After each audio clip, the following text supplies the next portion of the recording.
time to get you ready for the match with the Phoenix Rising pregame warm-up on the Phoenix Rising Radio Network.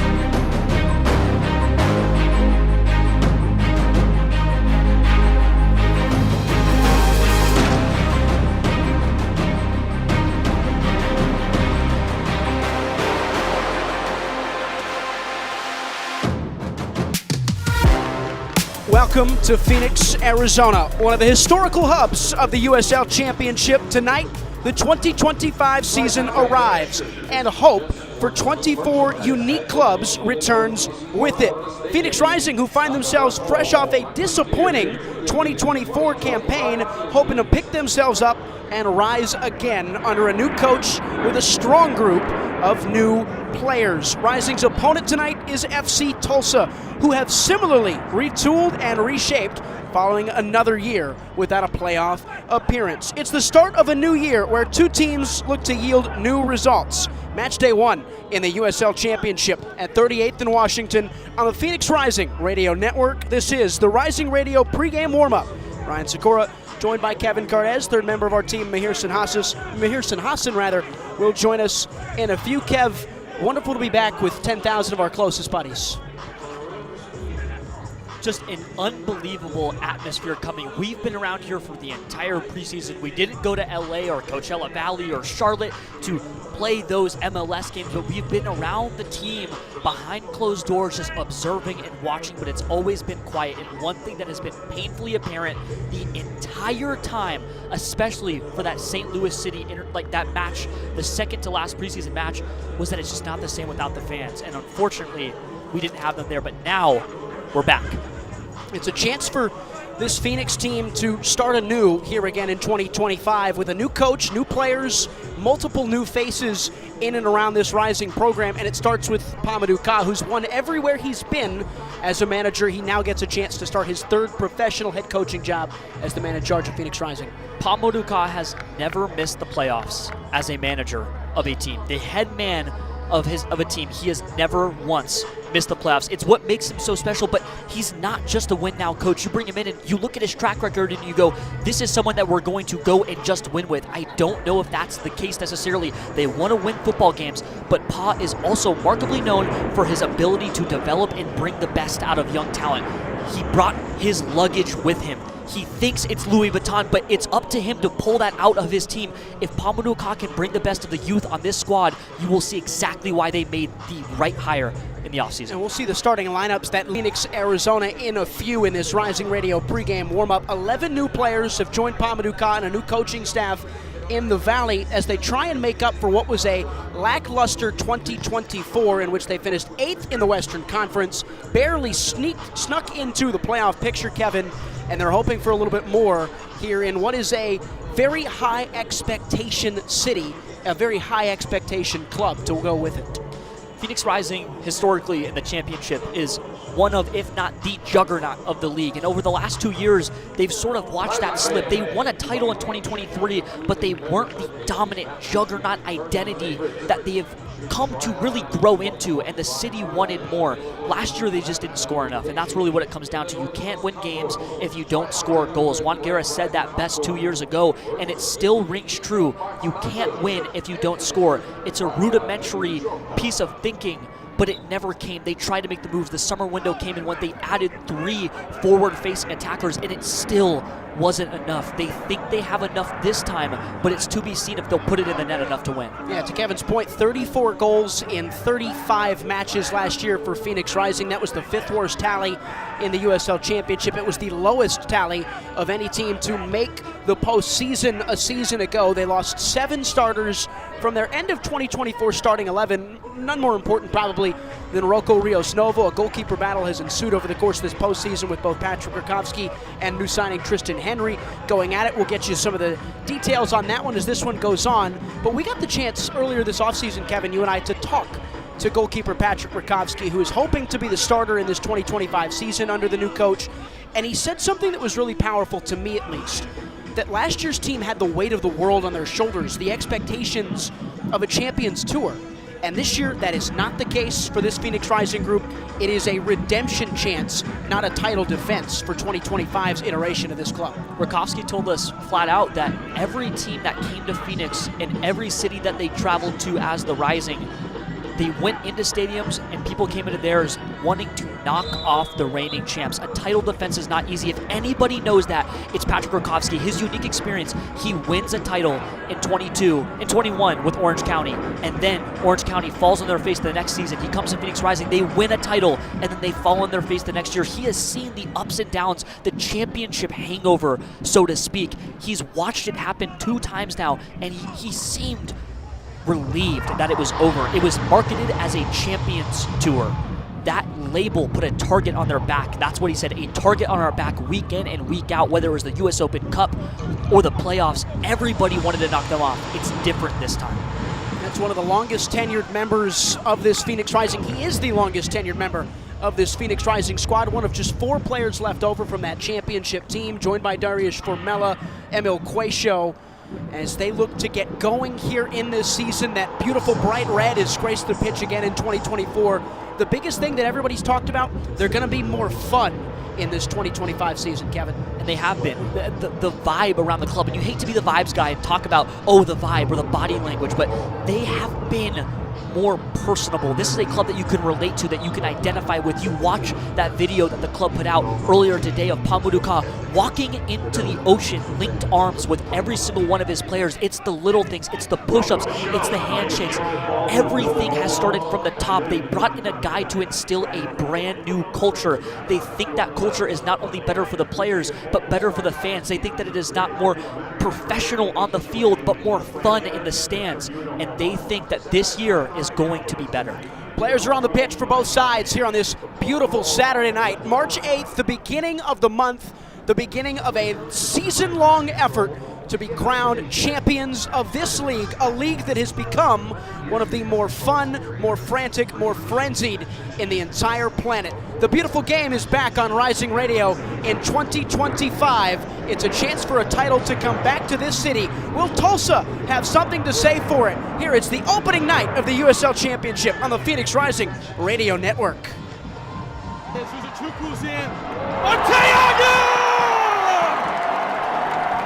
You're listening to Rising Radio, home of the 2023 USL Champions. Bliss and a burst of red smoke. Phoenix Rising, our home. Welcome to 38th and Washington. Stick around for more as our broadcast continues. How was your drive to school?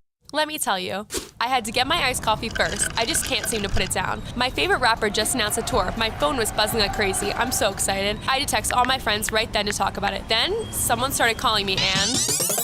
Let's try that again. I turned my phone off right away. I never drive distracted. Visit StopTextStopWrecks.org. A message brought to you by the National Highway Traffic Safety Administration, Project Yellow Light, and the Ad Council. Babes, what are you doing? What? I'm just mowing the lawn. No, it's blazing hot and dry out here. Don't you remember? Smokey Bear says. Avoid using power equipment when it's windy or dry. Where'd you learn this? Oh, it's on SmokeyBear.com with many other wildfire prevention tips. Right. Thanks, Honey Bear.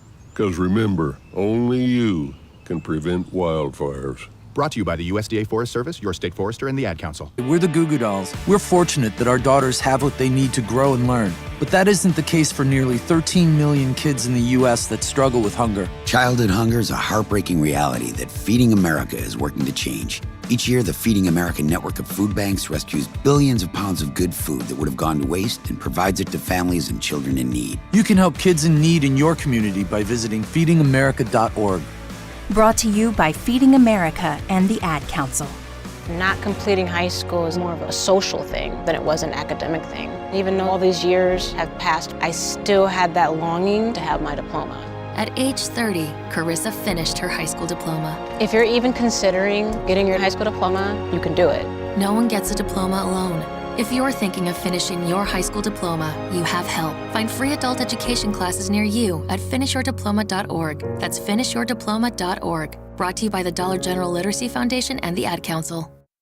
Hi, I'm Peyton Manning, and I'm partnering with the American Red Cross this year to tackle blood shortages. Giving blood's important because every 2 seconds, someone actually needs blood, and unfortunately, only like 3% of the U.S. population donates. So we have to step up to give and to make sure there's plenty of blood available for those in need. Visit redcrossblood.org to get in the game and make an appointment to give.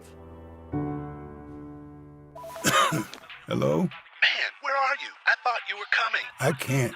I'm in bed with the flu. The flu? Whoa. Grandma's about to crowd surf. Man, I'll call you back.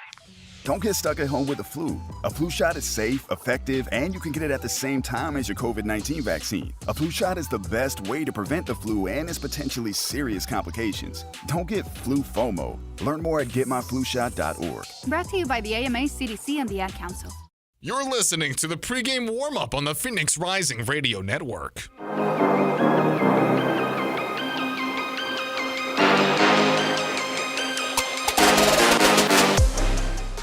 As a coach, you always have an idea.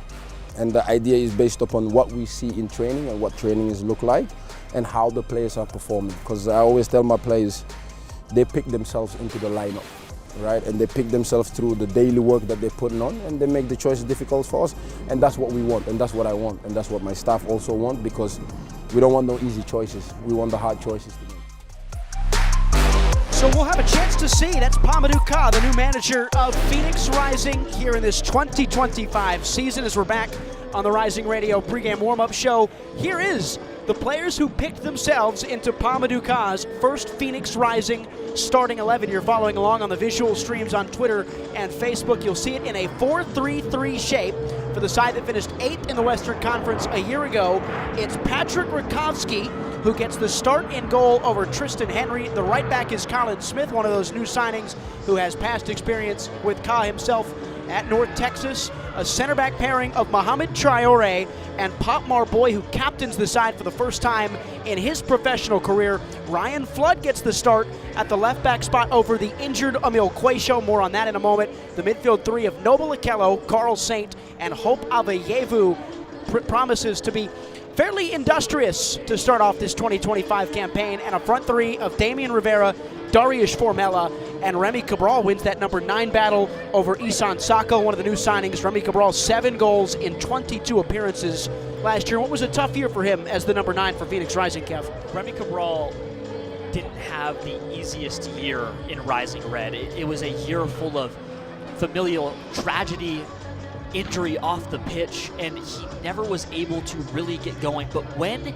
he did, there was a moment early on in the year where Remy just put it all together. Sure. I mean, it all came, he had, between March and April, he put 5 in the net, and it was a special, special time for Remy Cabral.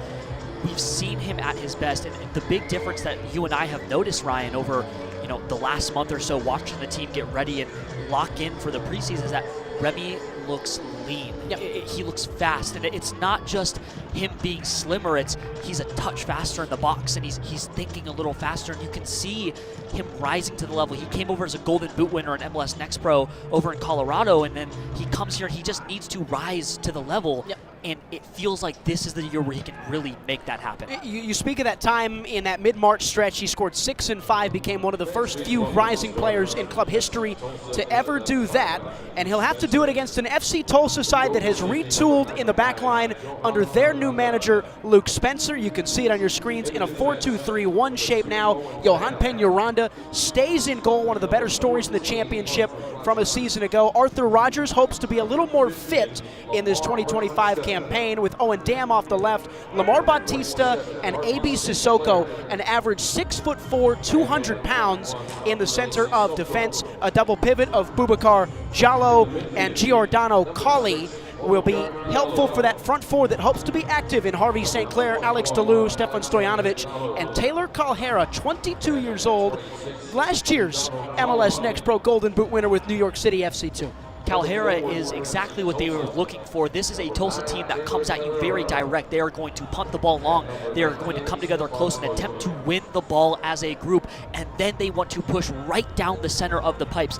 They think that Calhera is that smooth operator that they can get in between those tight half spaces and make it happen in front of goal. This is a Tulsa team that was similarly uncreative, just like the Rising were last year, and they feel like they've brought in the pieces, whether it be Taylor Calhera or Khalil Ahmedkar, to really pull this out and be more creative on that end. Ahmedkar starts on the bench, the number 10 for Luke Spencer, who's a first-time, full-time head coach. He's got previous experience as a player coach, interim manager with Louisville City for a team that scored just 33 goals last year. They're hoping that Calhera's 17 goals and 5 assists can be of a big assist for FC Tulsa in Oklahoma this year, as we bring in the third member of our team for the first time this year in Mahir Sinhasan. We start Mahir with the Phoenix Rising injury update. Yeah, Ryan, a lot of different things going on. Overall, Pamodoka said that the fitness is good for this weekend, but when you take a look at it, Emi Cuecho and Gerald Margarita will be out today with lower body injuries. Casey Walls and Julio Dorotioto out of the 20 right now. We're assuming that is healthy scratches. I saw Julio Dorotioto warm up today on one of the practice fields. He looked overall really good. His fitness and stamina was good as well. And then one thing I want to touch upon, Pop Marboy, your captain overall, the 21-year-old getting the armband for this season, only his second professional year of soccer here in the United States. It's quite the impressive thing, and you can go to the opposite side of that, Kevin, and say there's a 21-year-old who's captaining this side. Maybe the biggest story is the oldest player in the team picking up a major position in the starting 11. I mean, and we talk about all the new guys that the Rising have brought in, but look back and watch who they watched leave. John Stenberg went down with an injury and never came back last year. They lost their captain, Renzo Zambrano, their vice captain, who then wore the armband the rest of the way, also left. He's not back. They lost both of their leadership position players, and then they bring in a 21-year-old who has been with the team for a year, but there's a lot on Pop Marboy's plate and big shoes to fill. John Stenberg scored that 90th minute winner, equalizer that pushed the title game to a penalty draw. Those are the guys that they watched leave, and now Pop Marboy has to pick up the slack. And it's on Patrick Rakovsky as well, who's going to get the start in goal. He waited his time in Phoenix, the backup the last 2 years behind Rocco Rios Novo, who's gone on to Inter Miami in Major League Soccer, and he gets the chance between the sticks tonight, Mahir. He's really been waiting for that moment, like you said, Ryan. 2 years behind Rocco Rios Novo. Had a couple of starts during that U.S. Open Cup run, including taking on Seattle Sounders FC last year. But when you take a look at it, the biggest conversation is that these are two perennial backup goalkeepers in the USL Championship, Patrick Rakovsky and Tristan Henry, who will start on the bench today, trying to take that starting role. And we talked about Rakovsky before. Tristan Henry as well was with now defunct Memphis 901 FC, got a lot of starts in July. You can start to see that both these guys really want to take that moment. I mean, both of these guys in their early 30s, trying to get behind the sticks and get a starting role, something that can really help them as they head into the back end of their career. I'm here. We'll hear more from you as this game gets closer to kickoff here. It's the Rising Radio pregame warm-up. We go on with our breakdown of what we're seeing from this Phoenix team. Again, that 4-3-3 featuring plenty of new faces, new signings, a total of 11 new players brought in by Pamodoka and this coaching staff and this front office to Phoenix this year. A couple of them start, namely Colin Smith gets his shot as that right attacking wingback that's going to bomb on and be really aggressive. Yeah, Colin Smith has been really the attraction of interest for a lot of people because he plays such an unnatural inverted right back role. He is going to be the most advanced player from that back line over and over and over again. Every week when you pull up Opta, you're going to see his marker so far forward because they want him to be so progressive. And it's really interesting because last year they had Lawrence White, who was more of an on-ball carrier. He was able to progress the ball and carry out of that back line. This time, Colin Smith can carry the ball a little bit, but he's not out there to really carry into the next piece of the field. He's there to bomb up and then pick up offensive load in that final third. That's not what White was doing. He was hanging back. He was bringing it to the half space, even getting it over the half line, but he wasn't going into that final third like Colin Smith will every single game. And it's an entirely new midfield that starts for Phoenix Rising. That midfield three, Carl Saint figures to be the 6, flanked by Noble Okello and Hope Aveyevu. All of them have at least some experience near or around Pamadou Ka, who brought in his guys. You heard a lot of worry in the preseason from certain people talking about, well, these guys are young, well, they're bringing in MLS Next Pro, talent, but these are professionals. Carl-Fred Saint notched 10 appearances with the FC Dallas first team in the MLS Top Flight in America, and Carl-Fred Saint also has 19 appearances with the Haitian national team as a senior. Noble Okello has plenty of MLS experience with Toronto, and he's also been a two-time appearance debutant for the Canadian senior national team. These are guys who have played so much professional football. They are so much more than kids. They are professionals, and they are very good at that. It just needs to be seen, where do they fit, and can they rise to the championship level? Noble Okello is also 6'5". You do not call a 6'5" individual a child. No. That is not how that works. Tulsa figures to feature in a 4-2-3-1. Really quickly, what do you like about Luke Spencer's team? I think that Luke Spencer knows how to get it done. This is a guy that they brought in who knows how to develop the young talent that they have in their ranks. They really built from within. They brought in the pieces that they felt that they needed. They needed more offense. They've added, a very creative Brazilian defender, Marcos Serrato, but they know that if you're going to win in Oklahoma, you are going to do it from within. Luke Spencer understands that, and he's very good at doing that, and they hope that Spencer can bring the best out of not only the first team, but everyone around him. Spencer's a first-year head coach, 34 years old, the youngest manager in the league. He was an assistant at this very group last year. They feel like they've got the right guy in Oklahoma to lead the charge to what is hopefully a return to the playoffs for FC Tulsa. It's them and it's Phoenix Rising. It's the countdown to kickoff here on the pregame wrap-up show. It's Rising Radio. We're the Goo Goo Dolls. We're fortunate that our daughters have what they need to grow and learn. But that isn't the case for nearly 13 million kids in the U.S. that struggle with hunger. Childhood hunger is a heartbreaking reality that Feeding America is working to change. Each year, the Feeding America network of food banks rescues billions of pounds of good food that would have gone to waste and provides it to families and children in need. You can help kids in need in your community by visiting feedingamerica.org. Brought to you by Feeding America and the Ad Council.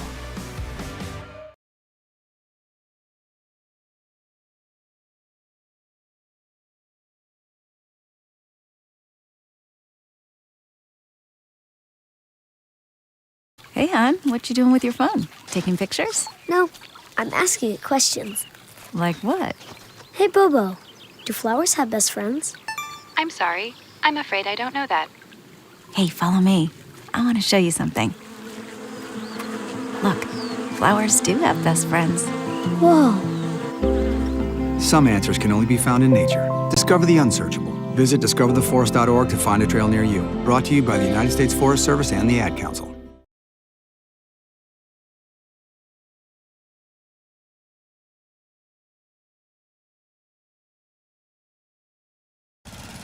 Babes, what are you doing? What? I'm just mowing the lawn. No, it's blazing hot and dry out here. Don't you remember? Smokey Bear says. Avoid using power equipment when it's windy or dry. Where'd you learn this? Oh, it's on SmokeyBear.com with many other wildfire prevention tips. Right. Thanks, Honey Bear. Because remember, only you can prevent wildfires. Brought to you by the USDA Forest Service, your state forester, and the Ad Council. The Supplemental Security Income Program provides monthly payments to help meet basic needs, like putting food on the table, paying the rent, or buying new shoes for growing feet. You may qualify if your income and financial resources are low, and you are 65 or older, or an adult or child with a disability, or who is blind. Call 1-800-772-1213 or go to ssa.gov/SSI to start to apply. Produced by Social Security at U.S. taxpayer expense. You let him try violin because you love him. And if you love him that much, love him enough to make sure he's buckled up and in the back seat. Find out more at nhtsa.gov/the-right-seat. Brought to you by the National Highway Traffic Safety Administration and the Ad Council. You're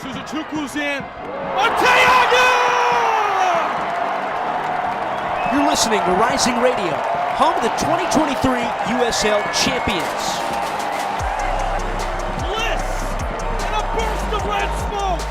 Phoenix Rising, our home. Welcome to 38th and Washington. Stick around for more as our broadcast continues.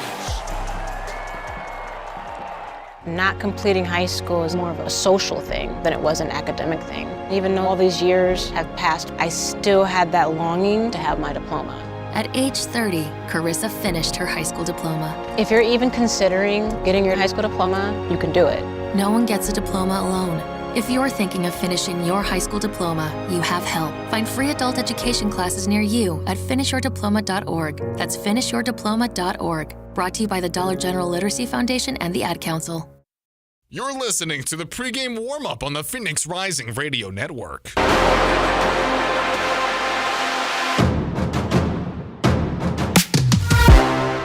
Back here on the Phoenix Rising Radio Network, Ryan Sikora, Kevin Cardes for the final moments before we get to kickoff at 38th in Washington for the first time this year. Plenty of smiles, plenty of happy faces, plenty of concessions out and about here for this 7 o'clock kickoff, earlier than usual on what is a wonderful sub-70 night in the Valley of the Sun. We get into this one between Phoenix Rising and FC Tulsa. Kevin Cardes, your keys to the game. So for me, if you're FC Tulsa, you know that you need to break down one of the best center back pairings, and I truly believe that on Phoenix Rising. Pomar Boyan, all USL League selection last year, and Mo Traore, who has had his moments being at the absolute top of his game. On his best day, you can't get past Mohamed Traore. You need to, if you're going to be direct and you're going to push Calhera right down the middle, he needs to be able to beat some of the best center backs that the USL has to offer, and he hasn't had to see that in MLS Next Pro. On the other side of the coin, if you're the Rising, Rakovsky needs to lift up his center backs. He is going to have a lot to do tonight. They are going to come very direct. They are going to shoot on the goal, and they are going to try to create chaos. If you're Rakovsky, you need to help out not just your backline, but the entire team and be the shot stopper that you were brought back to be. It'll be really curious, Kevin, to see Phoenix Rising in this new form under a new coach. How much is the 15 minutes to start this game going to impact the remaining 75 with both teams trying to establish new identities? It's interesting because I really feel like the Rising aren't in a place where they need to establish themselves off rip. I think that if there's one thing that you can say you have done this to the best of your ability and there's nothing I can say that you should have done differently, is that these guys as a group already know who they are. I think that they truly believe that, and they know that they have a unique identity. He has instilled that within the group very early on. The 15 minutes are important, but the 90 is more important, and they know that. They need to go the entire way, coast to coast. This entire match matters, and they're not going to burn out the Jets in the first 15 to set the tone. We went through the team's key players in the last block of this pregame show, but now your player to watch, someone who's maybe a little bit under the radar in terms of the team sheet that needs to pick up the slack today if their team wants to walk away with 3 points in this opening week. It's Carl Fred Saint. I mean, he's missing his left back partner. Emil Quaisho is supposed to be the brilliant left back that has become a midfielder. He was a cam at one point. He's shifted all the way back to the left, and he's so incisive and decisive, and his passes are so crisp and clean. He is the creativity on that back line that will allow them to propel forward. He's not there tonight. He's out with a lower body injury. That means that Carl Fred Saint needs to return to his 2 years ago MLS Next Pro form and be the passing metronome that made him so special. If he can rise to the level and cover up that left side, this team will succeed because of Carl Fred Saint. And for Tulsa, it's Arthur Rogers, the high-flying right back who had a disappointing year in 2024, but back in 2023, he broke the single-season assist record in USL League One with Northern Colorado Hailstorm. They wanted Arthur to be more, and he struggled with injuries all last year, only playing about 800 minutes in his last campaign. They brought Arthur in from NOCO to be that guy. He's so creative, and he's so special as a defending but creative, almost progressive midfielder that drifts back into that back line. Arthur Rogers is so special, and that creativity is objectively what they missed last year. If Arthur Rogers is good, it makes everything that they did in the offseason that much better. New seasons bring new faces, new identities, new expectations, new opportunities for 24 teams in this USL Championship League. 24 teams who have a chance to win a title, and 24 teams who all believe they can take said title as we start our season off on Saturday, March the 8th. It's a 7 o'clock kickoff in the Valley of the Sun as two teams who had topsy-turvy 2024s in FC Tulsa and Phoenix Rising meet in the middle for a chance to start their seasons off on the right foot. Phoenix and Tulsa on the Phoenix Rising Radio Network. We'll step aside for the national anthem and a moment of silence here from 38th in Washington. Kickoff is up next on Rising Radio tonight on 1440 AM. The sun's shining, birds are singing, and all feels right in the world. Until the season changes and suddenly you lose your motivation to get out of bed. In fact, 1 in 5 people experience some form of depression, no matter the season or time of year. At the American Psychiatric Association Foundation, our vision is to build a mentally healthy nation for all, because we want you to live your best life and be your best you all year round. Please visit mentallyhealthynation.org to learn more. The Supplemental Security Income Program provides monthly payments to help meet basic needs, like putting food on the table, paying the rent, or buying new shoes for growing feet. You may qualify if your income and financial resources are low, and you are 65 or older, or an adult or child with a disability, or who is blind. Call 1-800-772-1213 or go to ssa.gov/SSI to start to apply. Produced by Social Security at U.S. taxpayer expense. I'm Naheem Hines, proud supporter of the Muscular Dystrophy Association. My mom has muscular dystrophy, and the MDA helps her and kids like my buddy Ethan. My name is Ethan, and I'm 12 years old. Thanks to the Muscular Dystrophy Association and people like you, I have more hope than ever before. And MDA funds over 150 care centers for kids like me. For over 70 years, MDA has been transforming the lives of people living with muscular dystrophy, ALS, and related neuromuscular diseases. Learn more at mda.org today. I'm just texting him back. I'm just posting a story. I'm just changing the song. No. When it comes to distracted driving, just don't. Sending a text takes your eyes off the road for just 5 seconds, but in that time, your car can travel the length of an entire football field. Any distracted driving just isn't worth it. Visit StopTextsStopWrecks.org. A message brought to you by the National Highway Traffic Safety Administration, Project Yellow Light, and the Ad Council. Hi, I'm Peyton Manning, and I'm partnering with the American Red Cross this year to tackle blood shortages. Giving blood's important because every 2 seconds, someone actually needs blood, and unfortunately, only like 3% of the U.S. population donates. So we have to step up to give and to make sure there's plenty of blood available for those in need. Visit redcrossblood.org to get in the game and make an appointment to give. Hey, hon, what you doing with your phone? Taking pictures? No, I'm asking it questions. Like what? Hey, Bobo, do flowers have best friends? I'm sorry. I'm afraid I don't know that. Hey, follow me. I want to show you something. Look, flowers do have best friends. Whoa. Some answers can only be found in nature. Discover the unsearchable. Visit discovertheforest.org to find a trail near you. Brought to you by the United States Forest Service and the Ad Council. I'm Naheem Hines, proud supporter of the Muscular Dystrophy Association. My mom has muscular dystrophy, and the MDA helps her and kids like my buddy Ethan. My name is Ethan, and I'm 12 years old. Thanks to the Muscular Dystrophy Association and people like you, I have more hope than ever before. And MDA funds over 150 care centers for kids like me. For over 70 years, MDA has been transforming the lives of people living with muscular dystrophy, ALS, and related neuromuscular diseases. Learn more at mda.org today. Every day, we take steps to keep the people we love safe, but some health risks are easy to miss. Ticks hiding in the yard can spread germs, like the ones that cause Lyme disease. Mice searching for food can spread bacteria that makes us sick. Mosquitoes lay eggs in standing water and can spread West Nile virus and more. Cockroaches are drawn to water in the home, leaving behind allergens that can trigger asthma attacks. Common pests can threaten our health. Learn how to protect your family at pestworld.org. The sun's shining, birds are singing, and all feels right in the world. Until the season changes and suddenly you lose your motivation to get out of bed. In fact, 1 in 5 people experience some form of depression, no matter the season or time of year. At the American Psychiatric Association Foundation, our vision is to build a mentally healthy nation for all, because we want you to live your best life and be your best you all year round. Please visit mentallyhealthynation.org to learn more. You let him try violin because you love him. And if you love him that much, love him enough to make sure he's buckled up and in the back seat. Find out more at nhtsa.gov/the right seat. Brought to you by the National Highway Traffic Safety Administration and the Ad Council. Let's get into the action. Phoenix Rising Soccer, live now on the Phoenix Rising Radio Network.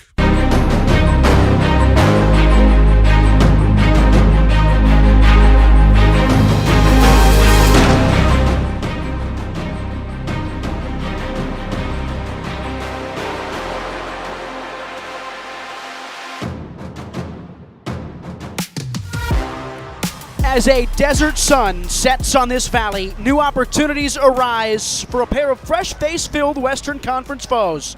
Match week 1 in the USL Championship is here at last at 38th in Washington as Phoenix Rising and FC Tulsa face off in State 48 to open up the 2025 USL Championship season. Two clubs coming off disappointing campaigns a year ago with an opportunity to start anew this spring. Ryan Sikora, Kevin Cardez, and Mahir Sinhasan here tonight on the Phoenix Rising Radio Network on all Phoenix Rising socials and KAZG 1440 AM. Kevin, a chance for all these folks to arrive and see a bunch of new folks playing on the pitch. I mean, this is just a completely new slate, and it's so exciting. We've talked about it so often, just an opportunity to wipe yourself clean of 2024 and look forward. This is exactly what you've waited for. If you watched all of last year, or if you're a new fan looking to get back into it, this is where it all begins. This is ground zero for something special. Phoenix fresh off an 8th placed finish in the Western Conference last fall, and we'll go to the touchline now with Mahir Sinhasan up amongst it with the Banditos. Mahir, there's a quiet confidence around some of these folks heading into the 2025 season tonight. There sure is, Ryan. More than 11,000 fans were at Isotopes Park when Phoenix Rising lost to New Mexico United in the first round of last year's playoffs. One of those guys was the now head coach, Pa Motoka, and ever since taking over, he's brought a newfound energy to this side, but he continues to say, quote, "Football without its community is not football." So he's been interacting with the fans in various Q&A sessions, encouraging them to come out to games like these, and the fans have responded today. The Banditos on their feet right now, rally towels going all around the stadium in the shape of the new Todos Rojos kit for Phoenix Rising, and those guys over there, the Banditos, most of them in short sleeve order today. It's relatively cool out, Ryan, but they're going to show energy as the sun rises on a new season. A yellow tifo emerges from the south end tonight on KAZG 1440 AM. The referee, Elton Garcia, and his crew donned in yellow. It's Garcia's 124th USL Championship game. He was the man in the middle for the 2023 final where Phoenix was crowned champions on the road in Charleston. Tulsa donned in white in what they're calling their Patina Ascent kit. It's a pristine white with some teal accents. Phoenix in a huddle wrapped in a bright red with white lining. They break their huddle. They will travel with the south end at their backside to the north on your radio dial. That will be right to left tonight. Tulsa will kick off first towards the Banditos on a 63-degree, 7 o'clock night from 38th in Washington. The beautiful game is back in the Valley of the Sun as we are off and running. A slicing ball forward from Arthur Rogers is claimed out of the air by a Tulsa defender. It last touched off of Rising, starting right back tonight in Colin Smith. A 4-3-3 shape for new head coach Pamadou Ka 10 seconds in, and Tulsa ventures to the defensive action. It's on the left side. It's touchdown by Owen Dam. All the way back now for Lamar Bautista, the new 6'4" center back signing for Luke Spencer, the new manager in charge in Oklahoma. A touch for Harvey St. Clair down the near right side. He laces it down the line. It's swept away by Rising's number 5, Mohamed Traore. And it's another throw in the attacking third for Tulsa, who've started stronger of the two in this one, nearing the end of this opening 60 seconds. A throw to be taken by St. Clair, 10 paces back from the touchline. He'll look to launch one into the box. Ball boy gets in his way, and St. Clair will rise to the sky and launch it in, headed away strongly by Pop Marboy with a new look on his right arm. It'll be interesting to see how loud Pop gets. He was noted as a timid and shy character, such a ferocious defender, but as a person, just not one to yell, scream, and demand. Now he's the captain. You yell, you scream, and you demand. 90 seconds in, 0-0, you score. Tulsa, fresh off a 10th place finish in the Western Conference a year ago, missing the playoffs. They got pipped to that spot by Phoenix, who finished 8th and lost in the first round to New Mexico United, the number 1 seed. Long throw to the top for Rising as they won it for the first time tonight, won by Bautista. Knotted down in the middle of the park. It's a chance for Rivera, skipping wide right. Here's Formella, just outside the 18, and for Remy Cabral. And that's the first shot of Phoenix Rising's 2025 season as it drifts low and harmless along the ground, wide of Johan Peñaranda's near post. But a good move and a good break and a sign of what could be in this new campaign. Phoenix eager to jump and run. immediately, Ryan, you see just how fluid this Phoenix Rising team will be throughout the 2025 campaign. They are focused on being adaptable and malleable. They are going to move. They are going to switch. They are going to invert. They are going to change their spot on the field, and nobody is rooted on their spot in the grass. They will do so much different from last year, and a lot of that just comes from being more flexible than the rigid diamond that ruled the midfield last season under Diego Gomez. Third minute, Tulsa showed in a shape on this goal kick to build, but Peñaranda didn't like the rising press he faced, so he moves everybody into a heap around the midfield line. His white cleats sting a ball skyward into this dark black Phoenix night. It's one out of the air by Okello. Second chance for Boubacar Diallo. Nodded all the way forward, and a claim on the ground for Patrick Rakowski, 31 years old, born in Germany, played most of his youth career in the Czech Republic. He won the starting goalkeeper job this offseason, at least to start the season, over new signing and fellow 31-year-old Tristan Henry. It'll be curious to see how Rakowski takes the honors of being the man who replaces Rocco Rios Novo. Tulsa wins a long kick in the middle of the park. It's tried to find the feet of Stojanovic. He's blocked away, and it goes all the way back for Bautista as Arthur Rogers gets a touch, retains possession, and pushes wide for Harvey St. Clair. St. Clair touched away by Aveyevu, back for Rogers, and a recycle of possession as Bautista claims, and now Sissoko, and back to Bautista once more. Lamar Bautista, the Oklahoma native, stings the ball on the ground. It's one off the right foot of Carl Saint. The new number 6 for Phoenix Rising, turned right back over. Tulsa will break forward. It skips behind and underneath the leg of Taylor Calhera, and it's a goal kick for Phoenix in the fourth. And immediately Patrick Rakowski is getting active. He's moving around as much as he can, and that's another thing to note. We talked about how lean and slim Remy Cabral looks. Patrick Rakowski looks just as rejuvenated. Devin Manifold, the new performance coach for the Phoenix Rising, has really done a fantastic job bringing out the best physique on a lot of these players so far. Manifold comes across with Pamadou Ka from Charlotte in the Major League Soccer ranks. The new coach is Vikram Verk, as Darnell King's the only really remaining assistant coach from that group. Corey Robertson as well.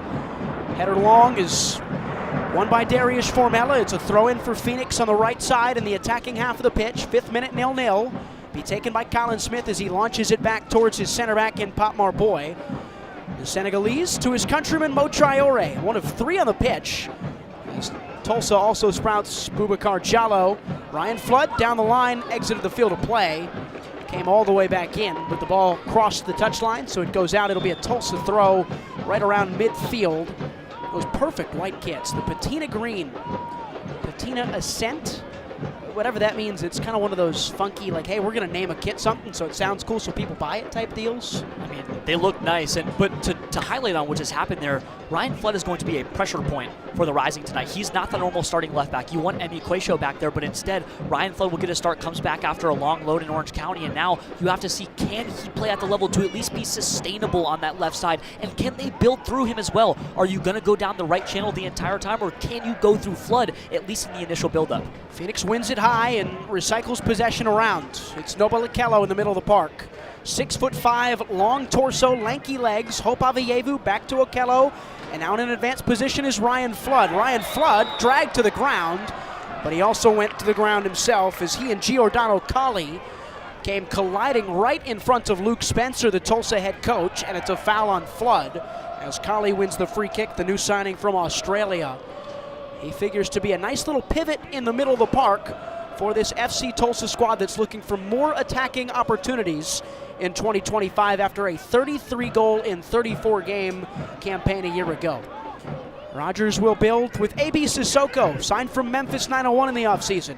Sissoko drives it long, under pressure Traore, won by Saint, spins away, completes a pass to the near side for the left back Ryan Flood. In Rising zone half they have it with Mo Traore on his left, leaves the ball short, won by St. Clair. Saint comes through the backside of Calhera, and it's a free kick for Tulsa in the 7th minute, 0-0. And this Rising team so far, they're struggling to maintain possession. Tulsa has really run the board when it comes to just being calm, cool, and collected, but they've also been on their back heels in their own back four. They're trying to at least start something, but the Rising can't retain anything. They have the first shot of the game, but that was a pretty clear-cut transition opportunity from the foot of Remy Cabral. Now you need to settle in and give yourself a chance to build. So a free kick for Tulsa, attacking portion of the pitch, maybe 20 yards in from the midfield stripe in the half space 20 yards from the touchline, just to the right side, the near side on your radio dial. Giordano Colli will take it with his right foot and will swing it away from the goal of Patrick Rakowski. It's a line set up in red right at the edge of the 18 as Colli's orange boots drive one in. It's flicked along by Tulsa and wide of the far post for a Phoenix goal kick, but a dangerous opportunity right off the bat for the Patina Green. Tulsa so far have just been the better of the first 8 minutes. I mean, that's just more credit to that. That's a beautiful piece of service there on the free kick. But now the Rising have an opportunity. It's a free kick from goal. Sorry, my apologies, a goal kick. Start to build on your own. Don't let them control the tempo. You don't need to win on the chaos. Settle the game for yourself. Rising will play from the back with Saint and then Smith down the right side. He's pinned into this corner, and he turns away and earns a throw in for Phoenix Rising right in front of a ruckus set of South Enders. The Banditos bouncing with flags and a flurry of faces here in this 2025 campaign. That's as packed as you've seen the South End in some time. They're happy to be back amongst the crowd in 2025, a new season right here at 38th and Washington. Mo Traore as Phoenix will build with Patrick Rakowski. You figure to see less of the goalkeeper on the ball this year. Rocco Rios Novo, one of the best in this country, any league, any level with the ball at his feet. He's gone to Major League Soccer. Rakowski's on it, just inviting some Tulsa pressure, but they won't budge yet from that mid-block. Pop Marboy, the captain, slings one on the ground. It's claimed by Mo Traore, the left center back. Out wide for Damian Rivera as Ryan Flood steps inside the park as they swap positions in what is going to be a very fluid shape for Phoenix under Pa Maduka, the first-year manager, 44 years old, won a Canadian Premier League title with Pacific FC a couple of years ago. He sits on his blue cooler just outside the Phoenix technical area as Hope Aveyevu gets a touch in his own half and is taken down in the middle of the park by Stojanovic. Easy free kick for Phoenix, 9th minute, still scoreless. Smith, right side, heels on the touchline. He spins back, he looks for Formella, first time ball from Darius. He finds his way to Aveyevu, up over the top, tried to clip one towards the run of Remy Cabral, won by Batista. Back for Smith, looked for Formella, won again by Tulsa. Formella giving chase, a good turn out of trouble from Owen Dam, but he turns it over as Rising win a throw high with their pressure. And back they go with Marboy, so they'll win it high, Kevin, but they won't be sped up themselves. They'll look to build. And you're trying, for me, I'm trying to figure out where the buildup is going to start because Hope Aveyevu is playing so far forward. He's acting like he's going to run out on a long overlapping run at the top, but he's a midfielder. He's supposed to be that piece of creativity that's going to allow them to pass within the markers. Instead, he's floating around up top. They are just such a fluid group of players that aren't going to adhere to any positional standard. Rivera back heel, near side, left side, Flood, Saint, Traore. All 10 red shirts inside the Tulsa half as Saint has it again in the center circle and finds his center back, Pop Marboy. Looking for help, directing traffic, Aveyevu, and Marboy again. And all the way back for Rakowski. Phoenix with the lion's share through the first 10 minutes of this game, 62%, as Aveyevu spins away from trouble, turns towards the middle of the park, and checking in is Remy Cabral. Gets a touch, well won by Tulsa, good challenge by Taylor Calhera, who's hardly had a touch to begin this game for Luke Spencer's side. Spinning away, here comes Tulsa, and winning the ball deep is Aveyevu rather. Saint sweeps it up, and now it's once again with Pop Marboy. Plenty of the ball for these Rising center backs to begin the game. And I want to see that ball go to Carl-Fred St. Moore. He's supposed to be that leverage piece that's going to move it from left to right. He's going to be the metronome. He's going to shift the play from side to side. Instead, he is once again hung around in this sort of odd no man's land position, crowded by Tulsa Patina defenders. And now you have to get somebody else involved. It's going from Mo to Pop to Mo to Pop, and they're not actually progressing it. Rakowski on the ground, Smith, Okello. Wanted to find Formella, just a step too slow was Dariusz Formella, the Polish winger, as Phoenix turned it over right at the center of the park. 12th minute. They'll build. Batista, Sissoko, a light pressure from Phoenix as Peñaranda puts his foot on the ball again inside his own 6-yard box. Takes a right footer on the ground, plenty of space to turn for Stefan Stojanovic, who's run into by Okello. Loose ball claimed by Marboy. They've brought it back for advantage, as Okello swept through the side of Stefan Stojanovic, and a first real chance for Elton Garcia to have a conversation the 2020 USL Championship Referee of the Year. The rest of the crew tonight is Darren Bandy, and the coach's touchline is the AR1. Assistant 2 is Bennett Savage, the fourth official with the board, and currently having a chat with Luke Spencer is Abdul Razak Juma, a new face in this USL Championship reign. Harvey St. Clair in his own half. Left-footed touch for A.B. Sissoko and Lamar Bautista, center back to center back. Tulsa looked to play wide left. Owen Dam cutting into his preferred right foot. Loose ball in the middle, cleaned up by Aveyevu. Tracked back for Ryan Flood, whose bright yellow boots bounce on the ball and push it back to Patrick Rakowski. 13th minute, 0-0. No real chances for either side in this one. One shot apiece in the opening part of this first half. The first game of the year at 38th in Washington. I think it's important to know, Ryan, we talked about it in the pregame about Patrick Rakowski and Tristan, and Mihir brought up that they've both goalkeepers for the Rising have fought in backup roles in the USL Championship. I think that to set the scene more properly, in my opinion, Tristan Henry is perhaps the greatest goalkeeper in the Canadian Premier League history. He has such great tenure of being a true high-level professional that I think that Rakowski had some real competition trying to be the starting man. Jallo, a forward ball into the box. A good run from Tulsa, clipped to the back post, headed away by Potmar Boy. It was a good break from the away side, swept away by Rising's new captain. 14th minute, Tulsa will push again with Owen Dam down the left side, working one-on-one with Colin Smith. Dam to the byline, fires a ball in, it's swept away. It was Aveyevu who corralled it at the back post, plays a 1-2 game with Okello, and Aveyevu charged into from the side. And he wins a free kick for Phoenix as the tempers start to touch up a bit. Well, you'll see someone set the tone, Ryan. If the Rising won't in the first 15, then it'll be Tulsa, and if not that, then the other way around. Somebody's going to make a statement. We've seen players on this Rising team in the preseason make a statement. That Noble Okello challenge against St. Louis comes to mind. You can go back to it, right? They were playing in a preseason game against the St. Louis City S2 Academy side, the next pro team. Bunch of 16, 17-year-olds you have to figure. Somebody fouled from St. Louis, a Rising player in the middle of the park. It was a pretty dastardly foul. It was a hardy foul. And Noble Okello, all 6'5", 200 of them, came and said, hey man, I don't care how old you are, I'm going to foul you. And he came in and just destroyed what was 100% a 17-year-old teenager. Said, hey, we're not having that this year. They hope to see a lot of that in this 2025 season, togetherness and unity. As Rakowski clips one to the right side for Colin Smith, 21-year-old right back who signed from Rhode Island FC in the offseason. 15th minute, quarter of an hour in. Possession still largely in favor of Phoenix at 68%.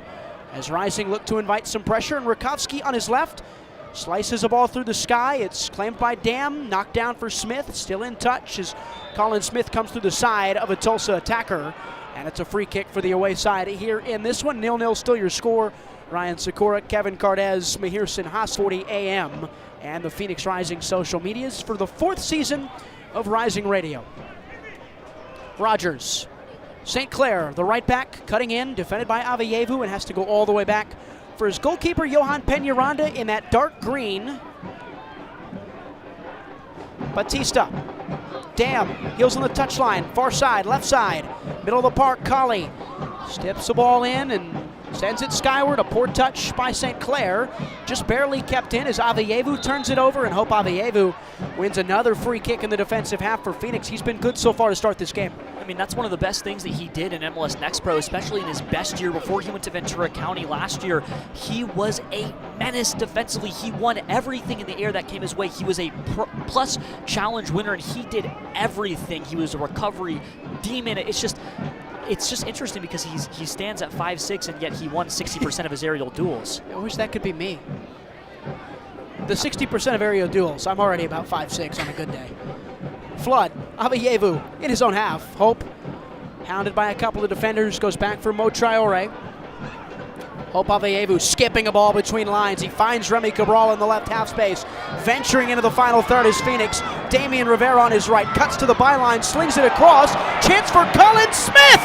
Cleared off the line by Sissoko. Kept alive by Marboy, sliding to the ground, and Phoenix sting forward, and it was a chance for Colin Smith to strike first. Well cleared off the line by Tulsa's new defender, Abdoulaye Sissoko. Rising have claimed the best chance of the opening half so far. Saint, as they switch play from right to left with Ryan Flood.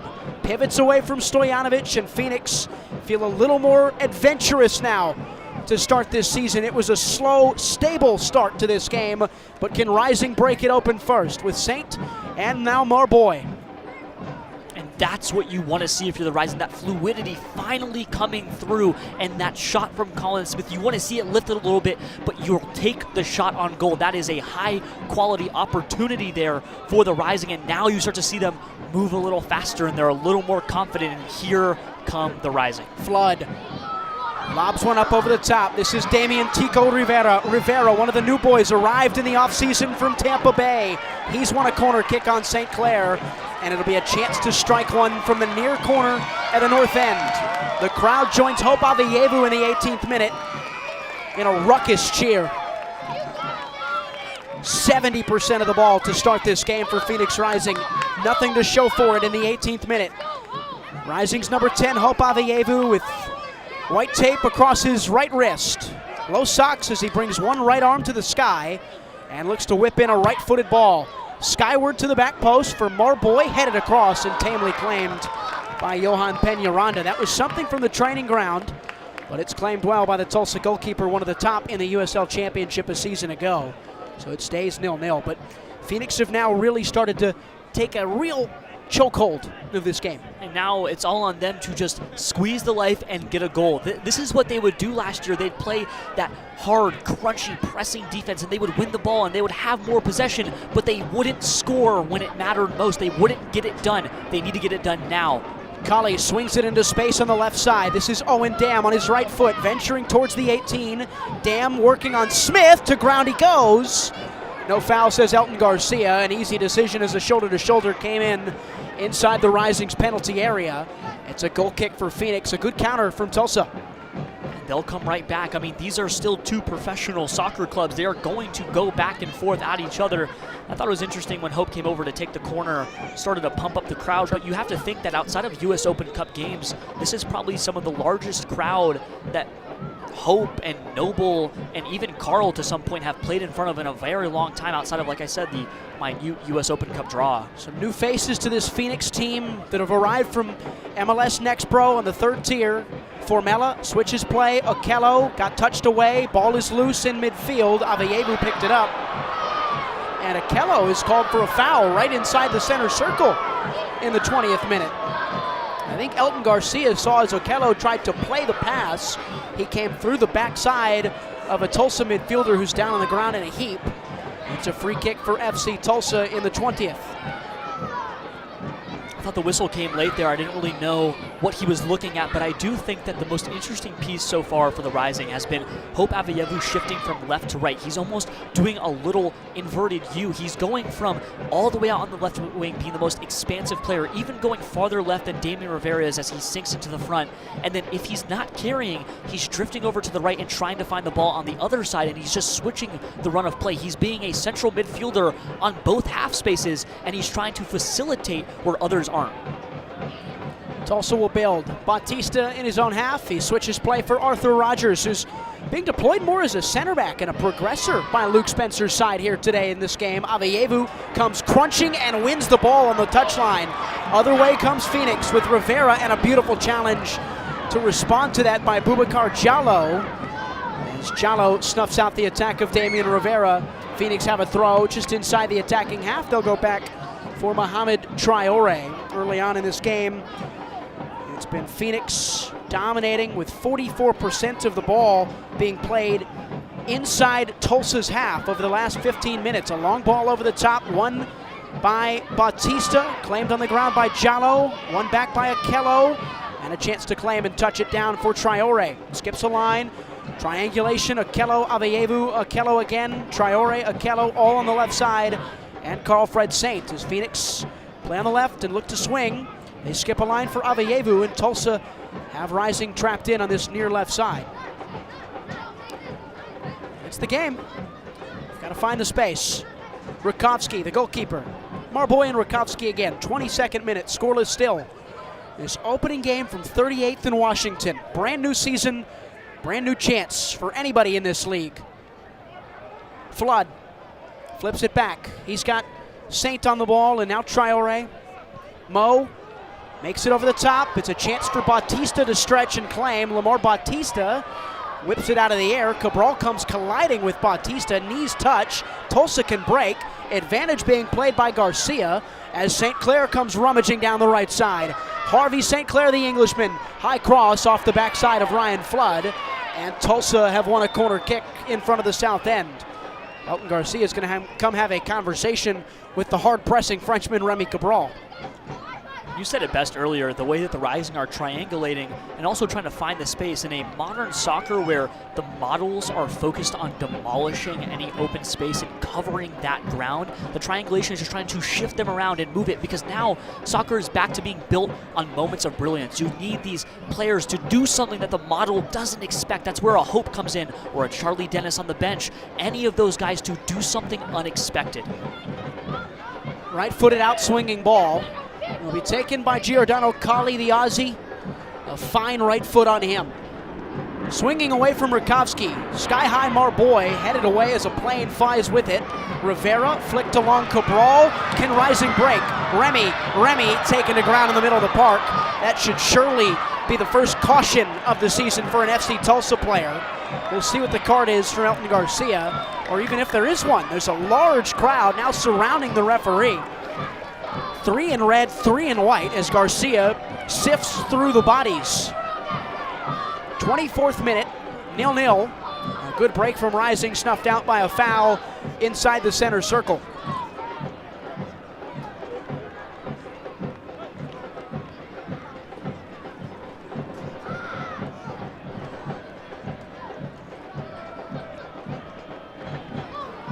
And a yellow card shown. It looks like it's gone to Alex DeLue.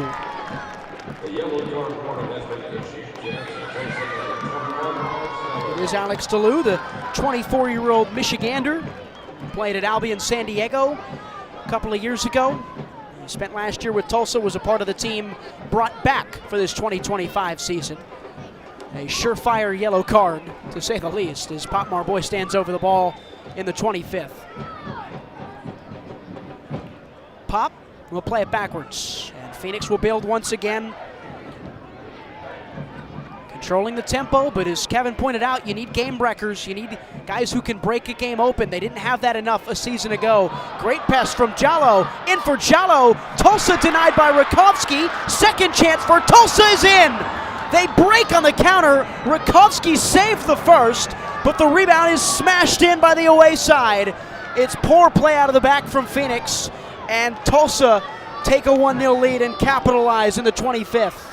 And it feels like the inter-squad scrimmage where Rakowski did everything right until an own goal came into his own goal on the red squad. I mean, Rakowski had the save. He did everything right, but the rebound gets smashed back in, and Tulsa's the one that strikes first.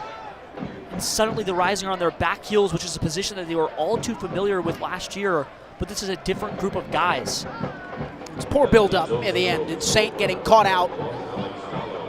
As Alex DeLue scores just seconds after he corrals that yellow card. So it's the first of the year for Tulsa. It belongs to Alex DeLue, who did not score in all of 2024.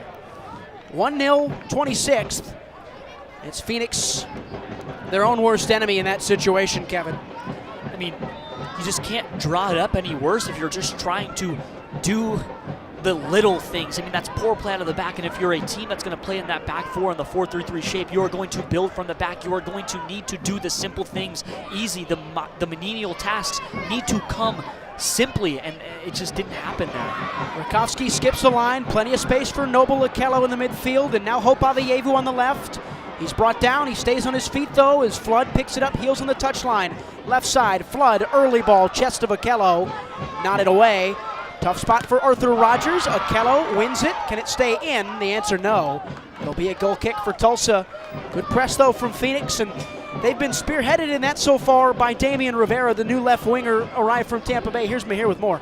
Yeah, Damian Rivera really trying to push down that left-hand side, but he's also moving up towards Remy Cabral. In essence, kind of being a second forward, really bringing the press, and he has a lot of quickness to him, Ryan, and that was a problem for Phoenix Rising last year. Rivera coming over from the Tampa Bay Rowdies, trying to change that early, and as Rising tries to equalize this game.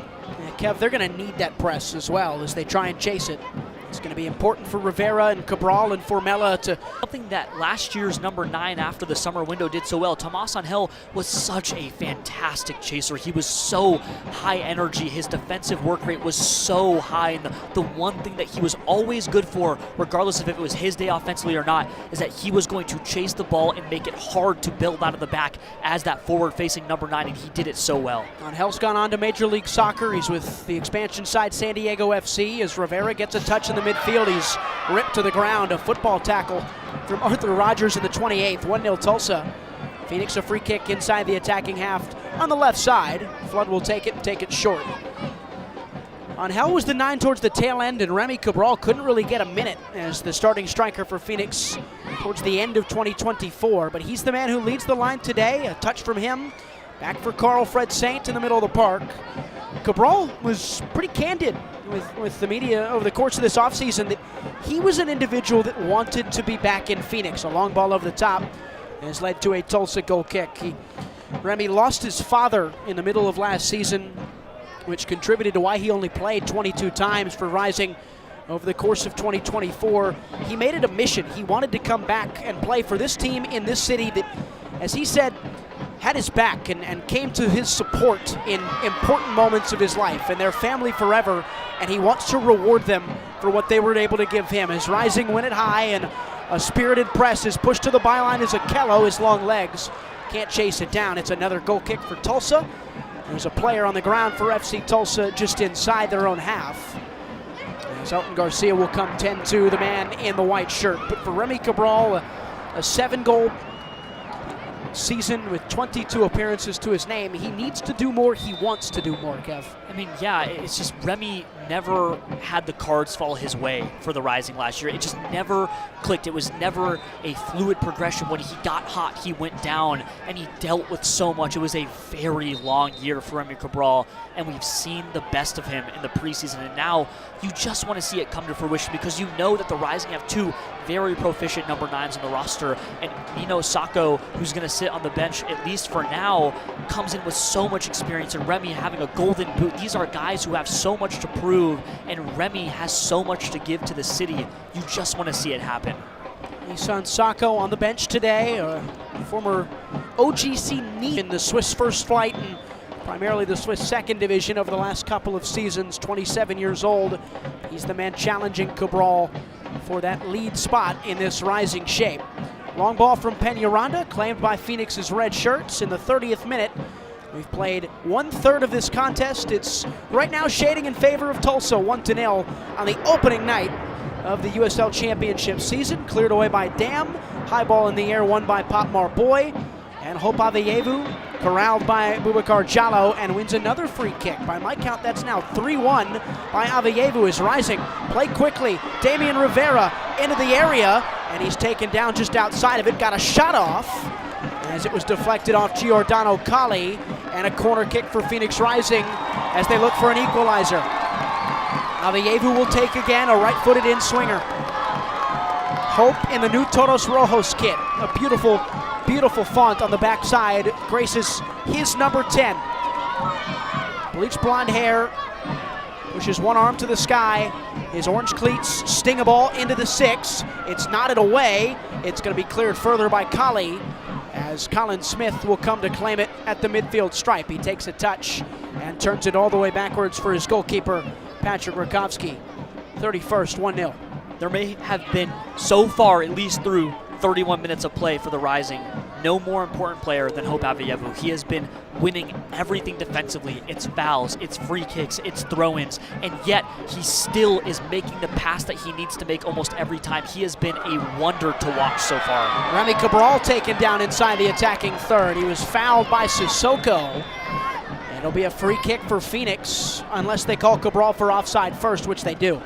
So Remy started his run in an offside position, so that foul will be negated as Elton Garcia gets it right, and his referee crew do a good job communicating that. So Tulsa will have an indirect opportunity inside their own half. A.B. Sissoko still arguing his case with Elton Garcia here. Well, I think he's just trying to get on the right side of the card right now, make sure that nothing else comes his way. Obviously, officiating crew here just trying to control the match and keep everything in their grasp. I think so far it's really interesting how little Peñaranda has had to do, and really he is sort of a talisman defensively for this Tulsa team. That they have so much invested in him, a long-term contract, and now he's not doing anything because the Rising aren't making him do anything.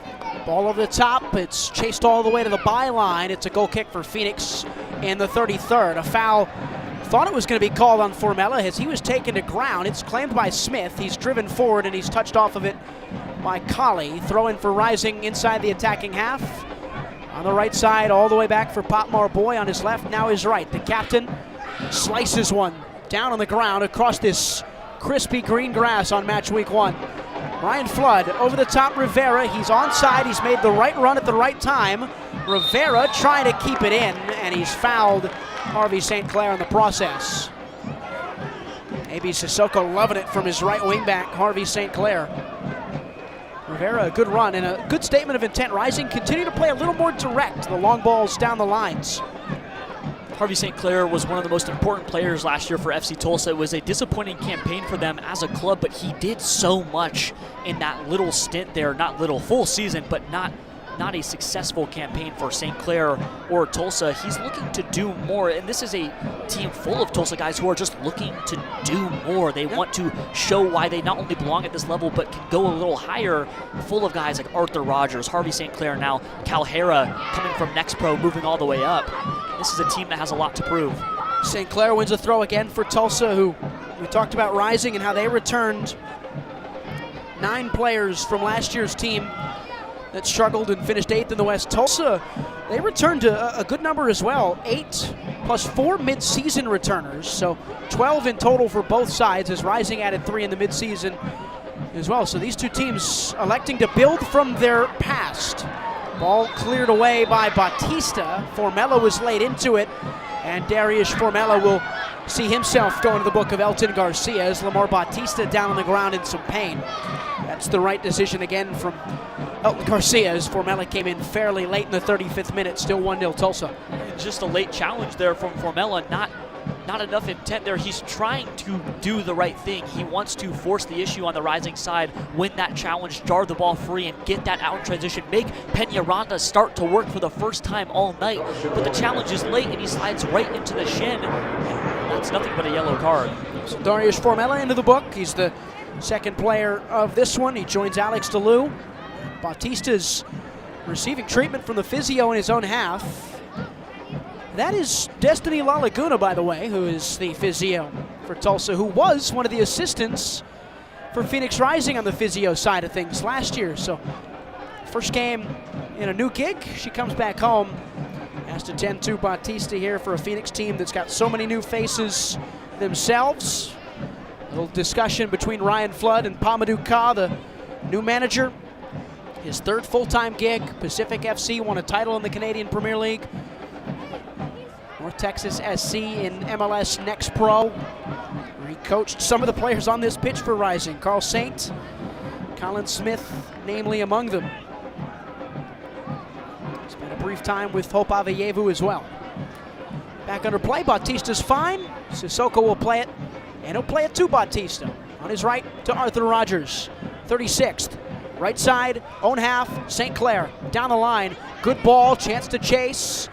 And well done by Traore. Flood down the line, mishit it. It goes over the touchline for a Tulsa throw. That's poor from the hometown kid Ryan Flood, 26 years old, Tempe, Arizona, Corona del Sol product. Has traveled the world to get to this point in his career. How many times? You know, circumnavigated, I have no idea, but I know he's been to Brazil. I know he's played in Japan. He's played for Orange County as recently as last year. He went to Ireland. Scored some goals in the Irish second division, from what I understand. Just a few. There's a foul in the attacking third of Tulsa. They will have another free kick as Phoenix, who had a great grip on this game the opening 15 minutes, have lost that over the last 20 or so. 1-0 Tulsa. The stats still shading heavily towards Rising with 2/3 of the possession. But most of the shots in the XG, 0.64 for an FC Tulsa team to 0.32 in this 1-0 game. To be taken by Giordano Colley. Broad-shouldered Australian, number 26, those teal patina green numbers, his pink cleats, long socks. One-man wall is Damian Rivera as everybody in red lines at the top of the 18. Rakowski in his black shirt barking orders. Colley, outswinger, back post, headed away, and a corner kick for Tulsa. A well-worked set piece earns Luke Spencer's side yet another. So far, Tulsa just starting to flip the coin completely, and you see the Rising, their shape, that fluid shape has sort of been what's kind of been their smite so far through over 35 minutes of play. They're getting broken through that back line, not rigid enough, that poor play out the back end. Now you're on your heels. We said it earlier, but just not enough quality. Two hands to the sky for Colley in front of the south end. In-swinger off the backside of Formella. Avayevu has it on the edge of his own 18, and he clears it away, allowing Rising's defense to reset. It'll be a throw-in at midfield for Tulsa, 38th. Luke Spencer prodding his touchline, the first-time manager for FC Tulsa. He's 3-2 in his career because he spent a 5-game stint at Louisville City as a part of a three-man player manager group with George Davis and Paulo Di Piccolo. I don't know how that happens. I don't know how that works. I don't know if they take turns with training sessions or whatever, but he had a winning record in his time at Lou City. A touch for Calhera. Spinning away is Marboy, and Pop pushes him off the ball, wins it back, and wins a throw for Phoenix as he clears it off the leg of Taylor Calhera. But for Luke Spencer, he's got history against Phoenix Rising. Luke Spencer, the 2018 USL Championship Final MVP, scored a winning goal off his right foot, 1-0 to beat a Didier Drogba-led Phoenix Rising team in that final. That was at the time the best Phoenix Rising team to have ever played. Ball down the line for Rivera. He's looking for the further run of Akello. It's won back by Diallo, and now claimed by Rogers. Switching a ball high into the sky down the right channel. A chance for Patrick Rakowski to come off his line and claim as he slips, but scoops. Quick dispatch off the chest of Avayevu, under pressure, and back for Traore. Easy foul as Avayevu is grabbed to the ground by Sissoko. Well off his line, AB Sissoko. Now Akello getting in the mix with Avayevu. They're both moving so fluidly, back and forth, back and forth. You saw Akello, who's now all the way on the right side, come all the way over to the left to challenge. Avayevu slipped, and Tulsa come the other way in the 40th, trying to add to their 1-0 lead. Down the line for Harvey St. Clair, batted off the front side of Avayevu. On the wrong page was Rivera, and Phoenix turn it over again. Chance to drive one into the top of the box for Giordano Colley, who stings one right into the midriff of Rakowski off his weaker left foot. It was tame in the end, but there was so much space for the Aussie to hit one. Phoenix survive and will have to build again. 5 minutes to go in this first half, plus stoppage time. That is the 5th shot for Tulsa in this first half. Rising will persist to build here still, despite their mistake that led to the Tulsa goal. That came from Alex DeLu in the 25th. Colin Smith, 1v1, can't pivot away from Stojanovic. And now DeLu defending as Smith pivots backwards for Pop Marboy. Saint, center of the park. Skips one to the wide left space for Akello, lost it at his feet. And that's a mistake from Noble Akello, and it's a turnover, a lame one for Phoenix Rising. They concede a throw to Tulsa inside the attacking half. Just slow mentally right now, does Phoenix. I mean, but you can't change who you are. You mentioned they're going to keep playing through the back even after that mistake. You're not going to audible in the first half to a new game plan. They're going to keep trying to do what they have installed all offseason. It's just, will it work for the full 90? I'm not too sure yet. Sissoko and his center back partner Batista. Two new boys in the heart of defense for Tulsa. Ball over the top to the far touchline. Can't chase down DeLu. It's a throw for Phoenix into the 42nd minute. Rising will look for a late equalizer in this opening half of the season. A Saturday, March 8th melee between two teams that were on the bottom half of the Western Conference table a year ago. Traore under pressure, taken off, and a foul on Calhera.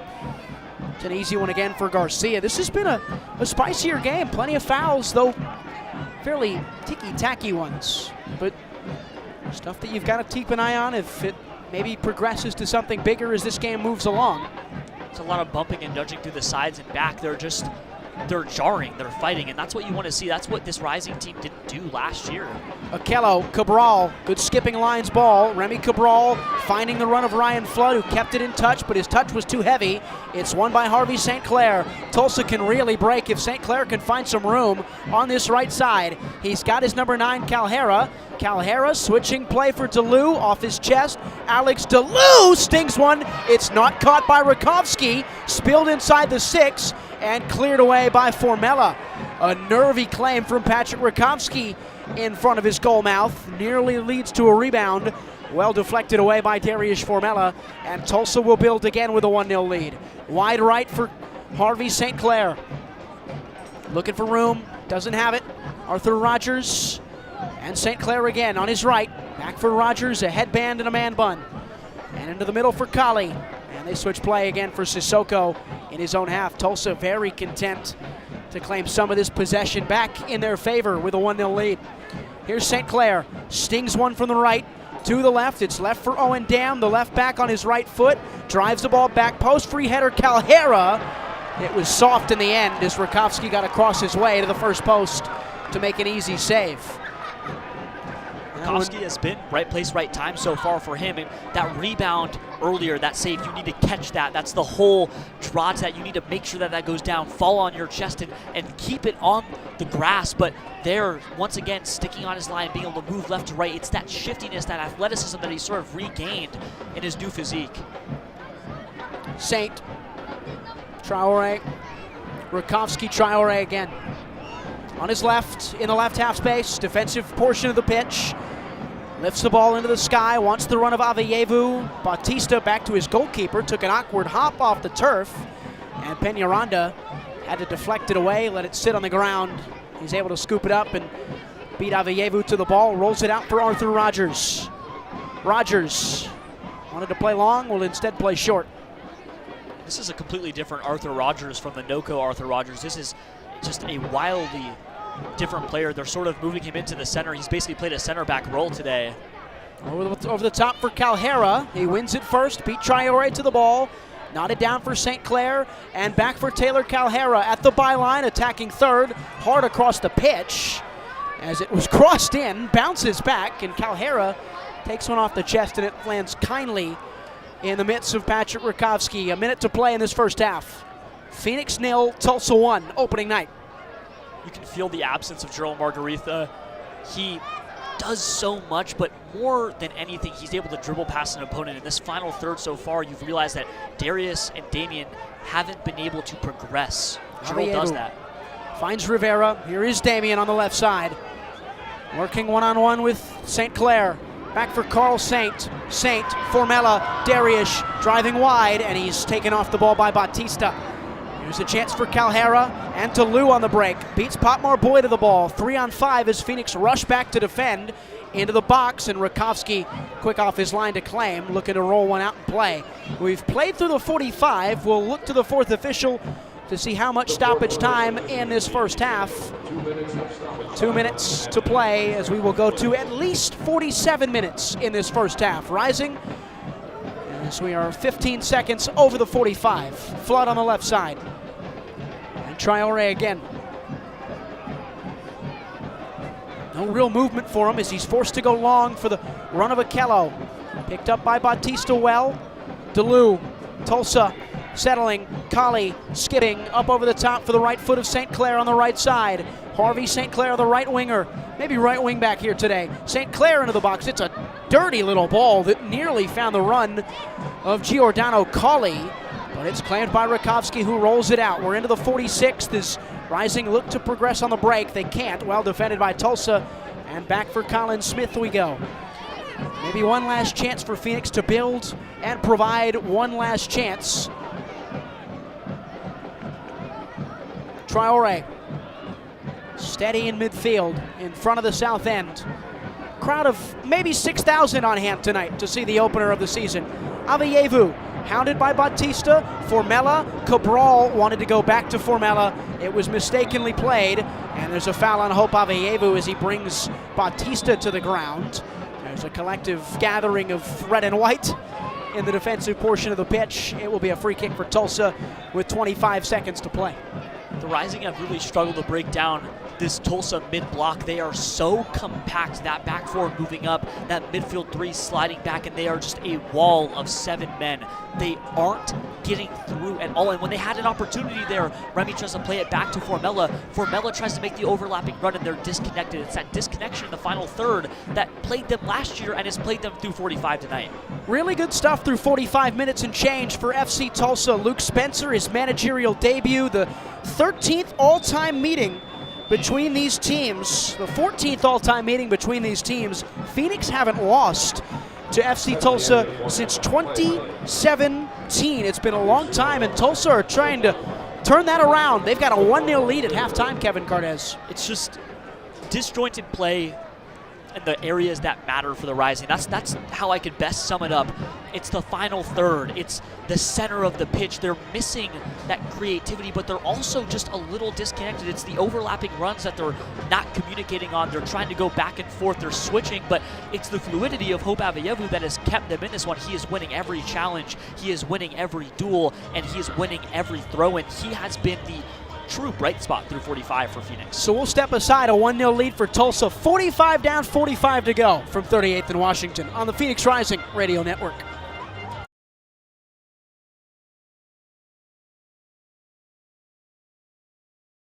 Suzuchuku's in. You're listening to Rising Radio, home of the 2023 USL champions. Red smoke. Phoenix Rising, our home. Welcome to 38th and Washington. Stick around for more as our broadcast continues.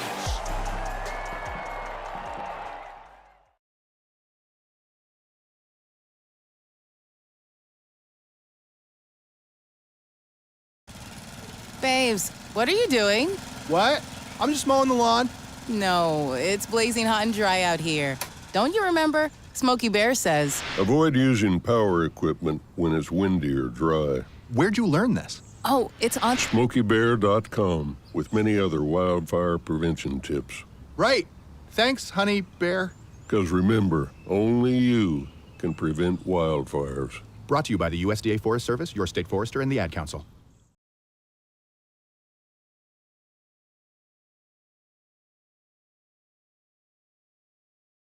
Not completing high school is more of a social thing than it was an academic thing. Even though all these years have passed, I still had that longing to have my diploma.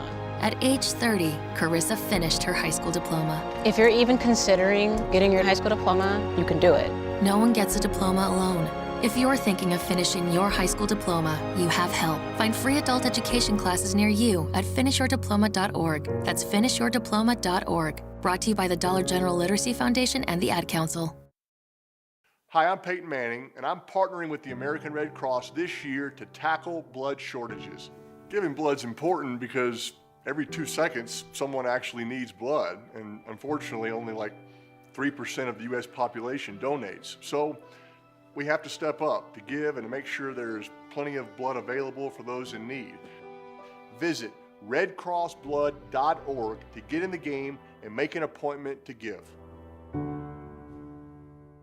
Now we go back to the field to break down the first half action with the Rising Radio Halftime Report on the Phoenix Rising Radio Network.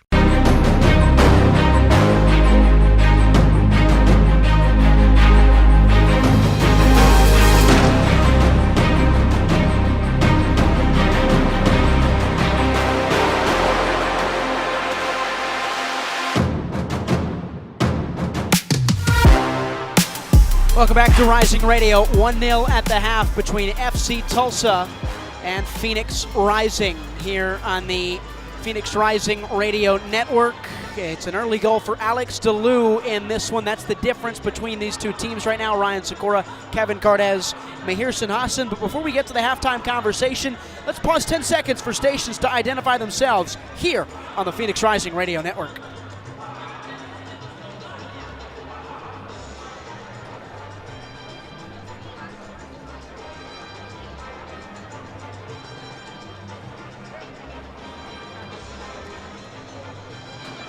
All right, Mahir, it's a chance for these two teams as They start their new season to get going. We'll get to Kevin's thoughts in a second, but I want to start with you. You were down pitch side for that miscommunication there on the goal. What did you see, and what have you seen since? Yeah, I think it was just the idea of that counterattack and nobody really able to help out Patrick Rakowski that led to that easy tap in for Delu. And we've seen repeated occurrences of that ever since then, Ryan. A lot of instances where Tulsa has gotten some shots and Rising has leaned on Rakowski to try to make the saves or set up defensively. Not so much communication, especially among the midfield and defense to try to get back. And I've seen on a lot of these shots, the guy guarding the Tulsa players for Rising is usually either Mo Traore or Ryan Flood, not too much of Captain Pop Marboy, who's kind of overseen everything right now. He hasn't been as communicative, and this is a guy that knows about the vocal leadership needed. He talked about it earlier this week and about the responsibilities to be a captain. So overall, Rising just needs to get a little bit more initiative from the back so they could try to get those opportunities on the attack going forward. I think it's interesting you bring that up, Mihir, and Kevin, I'll ask you about that. Using Marboy, who's this pure athlete, as more of this, overseer, observer, this sweeper in some ways to make sure you're the last line of defense. But Tulsa have taken advantage of that and put pressure on Mo Traore and Ryan Flood, who aren't the best defenders in the world. And that's what Tulsa's going to do. They're going to come straight. They're direct. That's their buildup. They want to come right down and end at a point. It's like a triangle, and the tip of the triangle is Kalahara, and they're going to push down that triangle until they finally get it to work, and they are going to fit the triangle into the square hole until it fits, because that is the system. They are going to punt it long. One of the center backs will get picked on. I mean, that's just the nature of the beast. They are going to go at one of them, whether it's Pop or whether it's Mo, but it doesn't excuse the fact that you both need to do your job, whether the next half it shifts back to Mo and then Mo's the quiet, overseer, and then they're going at Pop. Both of them need to be proficient because they are going to attack you over and over and over until they score. Match week 1, Phoenix probably playing the long game, will continue to possess and work on their principles really quickly as we get to break. Yeah, I mean, they're not going to break away from the system that they've installed over the last almost 2 months. I mean, they have an idea, they have an identity that they feel is good enough to win games in the championship. 45 minutes of subpar football is not going to change that. They've seen it against 3 MLS teams. They've seen it against themselves, and they've practiced it over and over and over. You are going to see them come out with the same look, but maybe a different intensity in the next 45. All right, so quick 2-minute break on the other end of this Rising Radio halftime report. We'll give you the out-of-town scoreboard across match week 1 in the USL Championship, and Phoenix really needs some help in this one. You give you the stats when we come out on the other end as well. They've dominated possession, but other than that, really struggling on the opening night. Rising in Tulsa on the Phoenix Rising Radio Network. I'm just texting him back. I'm just posting a story. I'm just changing the song. No. When it comes to distracted driving, just don't. Sending a text takes your eyes off the road for just 5 seconds, but in that time, your car can travel the length of an entire football field. Any distracted driving just isn't worth it. Visit StopTextsStopWrecks.org. A message brought to you by the National Highway Traffic Safety Administration, Project Yellow Light, and the Ad Council. You let him try violin because you love him. And if you love him that much, love him enough to make sure he's buckled up and in the back seat. Find out more at nhtsa.gov/the-right-seat. Brought to you by the National Highway Traffic Safety Administration and the Ad Council. Hey, hon, what you doing with your phone? Taking pictures? No, I'm asking it questions. Like what? Hey, Bobo, do flowers have best friends? I'm sorry. I'm afraid I don't know that. Hey, follow me. I want to show you something. Look, flowers do have best friends. Whoa. Some answers can only be found in nature. Discover the unsearchable. Visit discovertheforest.org to find a trail near you. Brought to you by the United States Forest Service and the Ad Council. What would you give for a child you loved? To make their wish come true? To help them fight a critical illness? Just imagine what you'd do. You see, wishes are so powerful, and you can make them real. They can give a child back their childhood, even change the way they feel. Every single one of us can make the stars align. Because when we come together, hope and joy will shine. Wishes need stars like you. Visit makeawish@wish.org. Not completing high school is more of a social thing than it was an academic thing. Even though all these years have passed, I still had that longing to have my diploma. At age 30, Carissa finished her high school diploma. If you're even considering getting your high school diploma, you can do it. No one gets a diploma alone. If you're thinking of finishing your high school diploma, you have help. Find free adult education classes near you at finishyourdiploma.org. That's finishyourdiploma.org. Brought to you by the Dollar General Literacy Foundation and the Ad Council. You're listening to the Rising Radio Halftime Report on the Phoenix Rising Radio Network.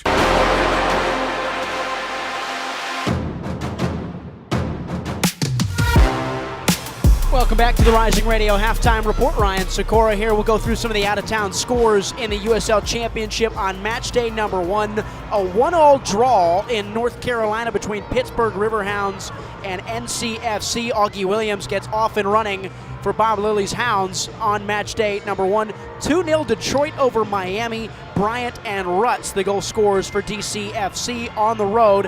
How about Lexington? First game of the championship. You get a 2-0 win over Hartford. Joe Hafferty grabs the opening goal in Lexington's USL Championship era.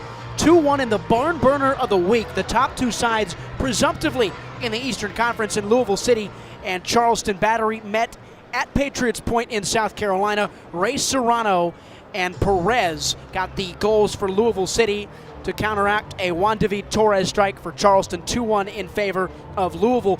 Loudon 3-1 winners on opening day over a new-look Birmingham Legion away from home. 1-1 right now in the 70th minute between San Antonio and Monterey Bay. New boy Diogo Pacheco getting the goal for SAFC. 1-0 between Tulsa and Phoenix here in the Valley of the Sun. 1-1 at the break between defending champs Colorado Springs and El Paso Locomotive. Games to come here on this night: Sacramento Republic, New Mexico United, Orange County SC, Oakland Roots, Las Vegas Lights, and Tampa Bay Rowdies. As we get Kevin Cardez's final thoughts, what needs to change for Phoenix as this second half looms? I mean, they just need to be better in the midfield, and it feels like we said that last year too. They just needed to be a little more decisive, and this time you've watched the center backs dominate the passing. It's been Rakowski, Traore, and Pop who have led the team in accurate passes all the way through 3. The next closest, Ryan Flood. The midfield is not involved enough. They're not active, and I also don't think that Colin Smith has been around nearly enough. Him on the right side, he's been fine defensively, but when they're in transition, he's supposed to be that catalyst on the move. We haven't seen it a single time. Yep. Phoenix, as we give you the stats from this one in the first 45 minutes, had 4 shots, 1 on target. Tulsa had 7 shots, 5 of them on target. Nobody hit the woodwork. 2 big chances for Tulsa. They scored one of them in Alex DeLue's 25th minute strike, his first. 1-2 expected goals to Rising's 0.32. Phoenix did hold the bulk of the possession with 62.4% in this game. The fouls were pretty even as well, with 8 for Phoenix Rising, 7 for FC Tulsa. Phoenix completing 6 dribbles to Tulsa's 4. We'll see if there's any changes at the break in this one. Kevin, would you have anyone you'd want to highlight on out of the bench for this team? Maybe you look no further than Isan Sako off the bench? I think that you look at Charlie Dennis. I think that that's a guy who you pour into the numbers of last year, and there's a conversation that he was the best player in Rising Red during his time on the team. He was so good in the midfield, and they've talked about, hey, maybe he's a winger this year. That is one of the best midfielders in the championship on his day, and they need a midfielder to go do just that. I think that Sako might be a little faster on the press, but I think that Dennis can relieve the pressure in the midfield. And it might not be the right moment, but there is a 16-year-old in Jamison Ping who sits on the bench for this Phoenix Rising team. If he gets on the field, he would be the second youngest debutant in club history. They feel very highly about Ping and the depth of this squad entering the 2025 season. We'll come back. We'll go to break for 60 seconds. Phoenix Rising and FC Tulsa after this. How was your drive to school? Let me tell you, I had to get my iced coffee first. I just can't seem to put it down. My favorite rapper just announced a tour. My phone was buzzing like crazy. I'm so excited. I had to text all my friends right then to talk about it. Then someone started calling me and... Let's try that again. I turned my phone off right away. I never drive distracted. Visit StopTextStopWrecks.org. A message brought to you by the National Highway Traffic Safety Administration, Project Yellow Light, and the Ad Council. Let's get into the action. Phoenix Rising Soccer, live now on the Phoenix Rising Radio Network.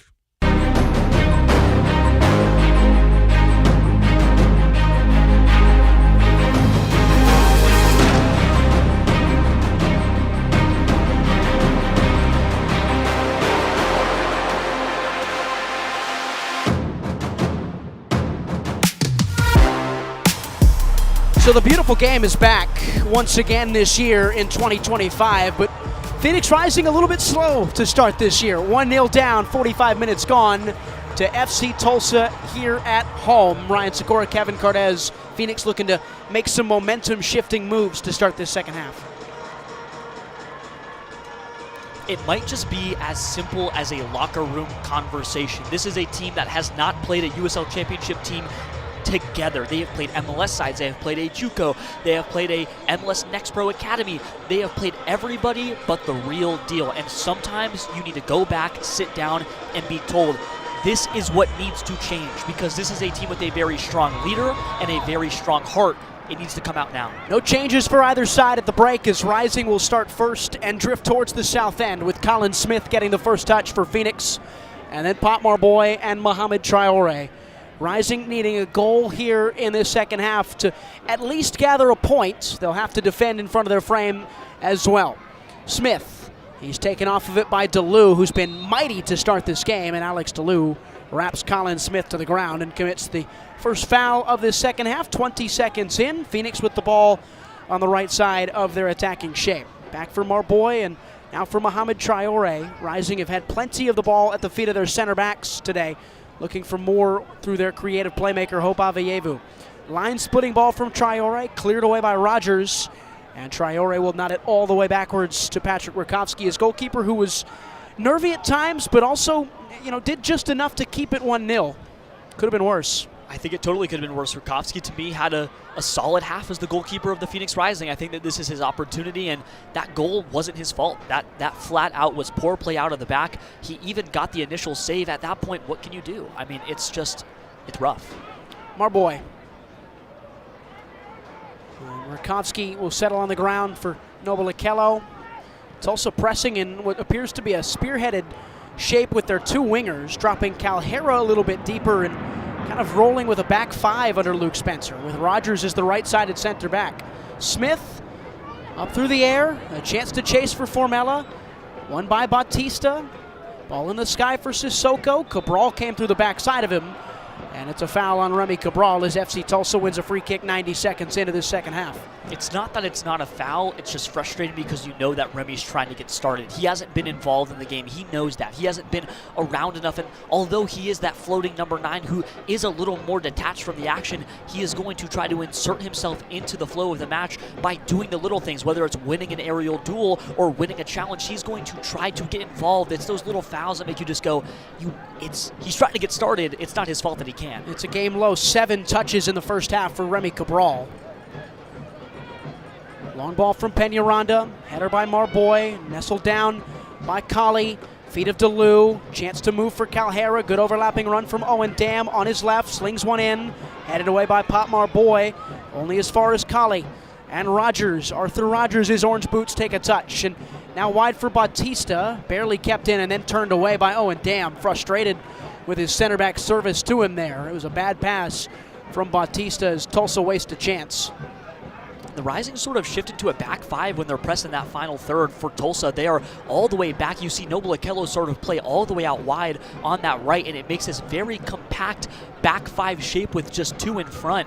They are packing the box now, just trying to avoid a second goal coming through. So you see it as 2 midfielders or 3 midfielders and a front 2 in front of that back five? I think it's 3 midfielders with the front 2. So they're dropping in Calhera, the 9, sometimes to settle in the defense. Saint on the ball, and Flood. It's an under-hit pass for Marboy, who's going to turn away from trouble. Well done by Pop. Put on the ground for Okello. Midfield stripe, right side, Noble Okello. Straight on the ground, feet of Cabral, overlapping run, Formella. He's in, Darius Formella. Shot is saved, and Formella was offside anyway. Would not have counted. Well denied by Peñaranda, but a sweeping move from the home side 3 minutes in. But the half chances aren't enough. At a certain point, you go through 45 minutes of half chances and almost, or that's the right idea. When does the right idea become the right result?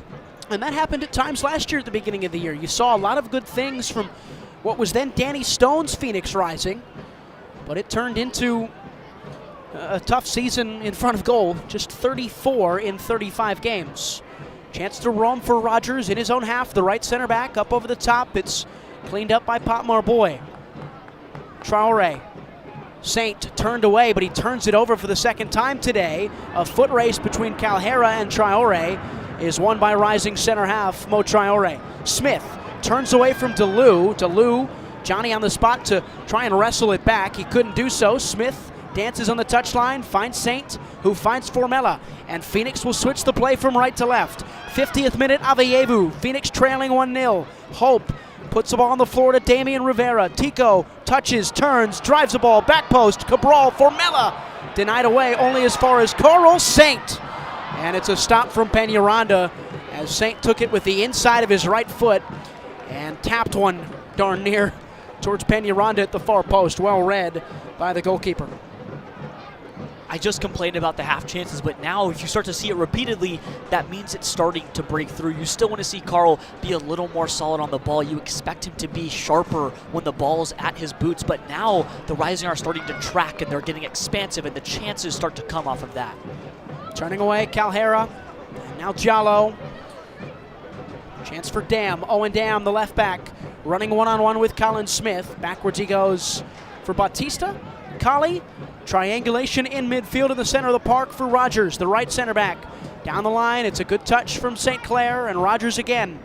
Rising, content to sit. A touch wide, Calhera, St. Clair, Jallo. All the way back for Johan Peñaranda. Not great with his feet. Takes the first touch and puts it skyward. No defender back there. Traore one-on-one. Running with Calhera. Traore spins away and secures the ball. It's well done by Mo, who's starting as a center back in a back four. There was a lot of conversation in the offseason about where he would fit in if it was a back four shape. It's clearly as a center back. Ball over the top to chase for Remy Cabral into the 18. Cabral cutting back. No runners home as it's cleared away by Tulsa. Other way for the away side. Wreathed in white. Up over the top. It's won back by Born Boy. Pop, the captain, on the ground for Smith. Right side, Phoenix at the midfield stripe. And Tulsa dropping defenders behind the ball, so Smith has to turn back for Okello. Formella, Dariush turns away. Smith and Pop again. 52nd minute, 1-0 Tulsa. A 25th minute goal from Alex DeLu, the difference right now. And when they're sharp, they're sharp. You saw that triangle of movement there from Pop over to Darius, and they get it out. They move it from space to space. When they're sharp, they're on. The idea is sound. It's not the tactics that are the problem. It's the execution so far through over 50 minutes. Needs to be a level to step up to. Rivera trying to skip beyond a defender, and he's brought down, but Rivera brought him down too. It's a foul on Damian Rivera in the end in the referee's discretion.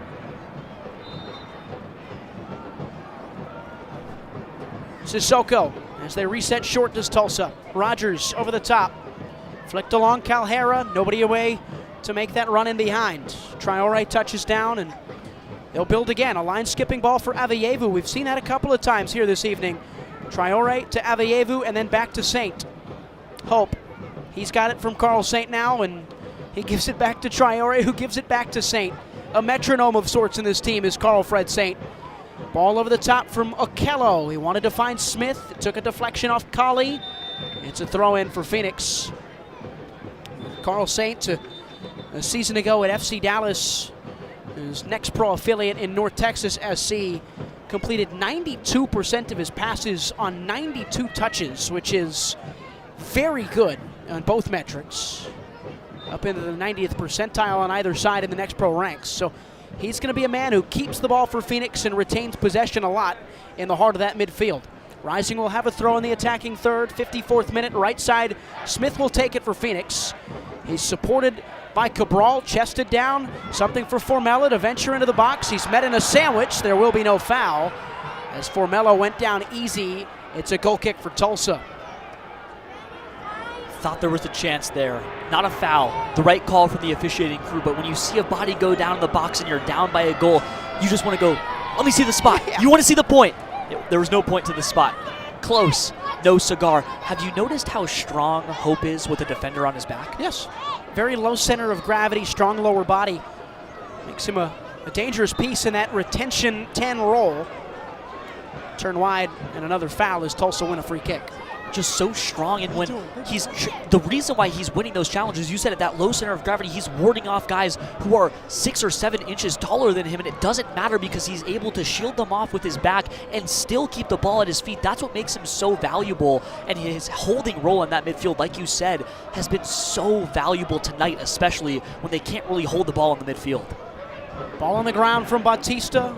Our boy couldn't win it high. Traore won it deep. Okello knotted down, turned over. Dam, Smith ran into his body, and Owen Dam committed the foul. So it's a free kick for Phoenix. Elton Garcia's had a couple of those tonight, those 50-50 collisions. They've almost always gone in the way of the attacking player. Traore, good ball, tried to drive it for the feet of Cabral. It was too hot, too heavy, and too close to the hands of Peñaranda, who will drag it back and waste some time and scoop it up. The tactics begin for Luke Spencer's FC Tulsa team. 55 minutes through, I mean, you got to start thinking about it, because as the time dwindles, that 1-0 lead becomes more and more solid. You're not looking maybe for that brace. You're looking to park the bus and go home with 3. I mean, at a certain point, it makes sense for Luke Spencer to tell his guys, hey, let's get out of here with some green. And 3 points that would be really important to Tulsa away from home before they have a stretch of 4 consecutive games at One Oak Field. Back home in Tulsa, they've got Tampa Bay next weekend and then North Carolina the weekend after that. So it's a tricky start with 2 playoff teams coming to their home ground as well. Ball over the top as Rising tried to throw it in and find the forehead of Cabral. One back by Rogers for Tulsa and cleared sky high off the right boot of Peñaranda. Flood sees it out for a Phoenix Rising throw. Deep in their own half, a 1-0 lead for FC Tulsa in the 56th. Rising's next 2 games, they'll go on the road to El Paso Locomotive, who were the bottom feeder in the Western Conference a year ago. And after that, a return to the home ground to take on Rhode Island FC, who were the runner-up in the league last year, their inaugural season, the Eastern Conference champs, Rhode Island. Pop Marboy has it for Phoenix. Ball to the feet of Okello and back for Pop. Marboy skips one on the ground. He's got Smith. Smith down the line for the running legs of Formella. Well read by Bautista. And Marboy came up over the back of Calhera. Won by Colley, foul by Okello. And a free kick once again for Tulsa. This game's second half has been tame. No shots for either side. Phoenix have had about 80% of the ball. And it feels to be that way, but it's really that, like we talked about earlier in the first half, that mid-block is something that they just haven't been able to tear down. Tulsa has been so strong holding them off the ball when it matters, that this back and forth possession between Mo and Pop, it's all blank possession for them because Tulsa's doing the right thing when the ball gets to them in those spaces that they prize and possess. Rakowski, ball on the ground, Smith, skipped a line. Colin Smith dances beyond Dam, and he's won a throw. Well defended by Colley, who's been a welcomed piece for Tulsa in this midfield for them. This retooled and rethought FC Tulsa team, their new sporting director, Caleb Sewell, their new technical director, Mario Sanchez, who was the head man for the team last year. Formella taken to ground, dispossessed by DeLu. DeLu snaking through, one off by Saint. Aveyevu clips one over the top for Remy Cabral. Remy Cabral is in, Remy Cabral is taken to ground, and a wave of the finger, says Elton Garcia. No foul as Cabral went down too easy, much to the chagrin of the Banditos in the south end. 58th, 1-0 Tulsa still. Smith pressing Dam. He finds a way out of it with Colley. Colley gave it away. Cabral, Aveyevu, Formella. Formella to the byline, cutting across, sliding challenge Bautista to block it away. Colin Smith winning it high. He's wrapped to the floor, and it'll be a Phoenix free kick in the attacking third. Right in front of the south end. Rising will have a chance to serve one in. And that definitely wasn't a penalty in the box there. Remy Cabral losing his balance and clattering to the floor in front of the home net. I mean, the south end is going to want it. They're not going to get it. That's a correct call from the officiating crew. But now these are the moments that matter in front of the south end. Not the penalty that wasn't to be. These free kicks in valuable spaces. This is what matters more. 1-0 Tulsa, just shy of the hour mark from 38th and Washington. It's Ryan Flood's bright yellow boots to serve an in-swinging left-footed ball. He's got one of the better left foots in the championship, according to this front office, that feel he can really serve one. Flood, one hand, his left hand to the sky. He'll drive one in towards the frame of Peñaranda. Attacking it was Marboy. Second chance, Aveyevu. He skipped it shy and far of the near post. Never a chance for Hope Aveyevu on the rebound. And the chance goes away for Phoenix Rising in the 59th. 1-0 still.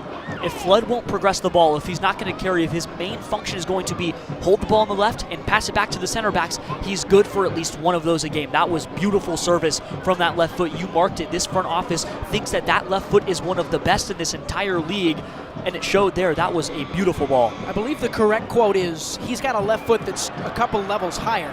Aveyevu into the box for Damian Rivera. He's taken the ground, and still Elton Garcia says no. Another wonderfully timed shoulder-to-shoulder by the Tulsa defender A.B. Sissoko, and it stays 1-0, but Rising putting the pressure on in the previous few minutes. Into the hour of this game.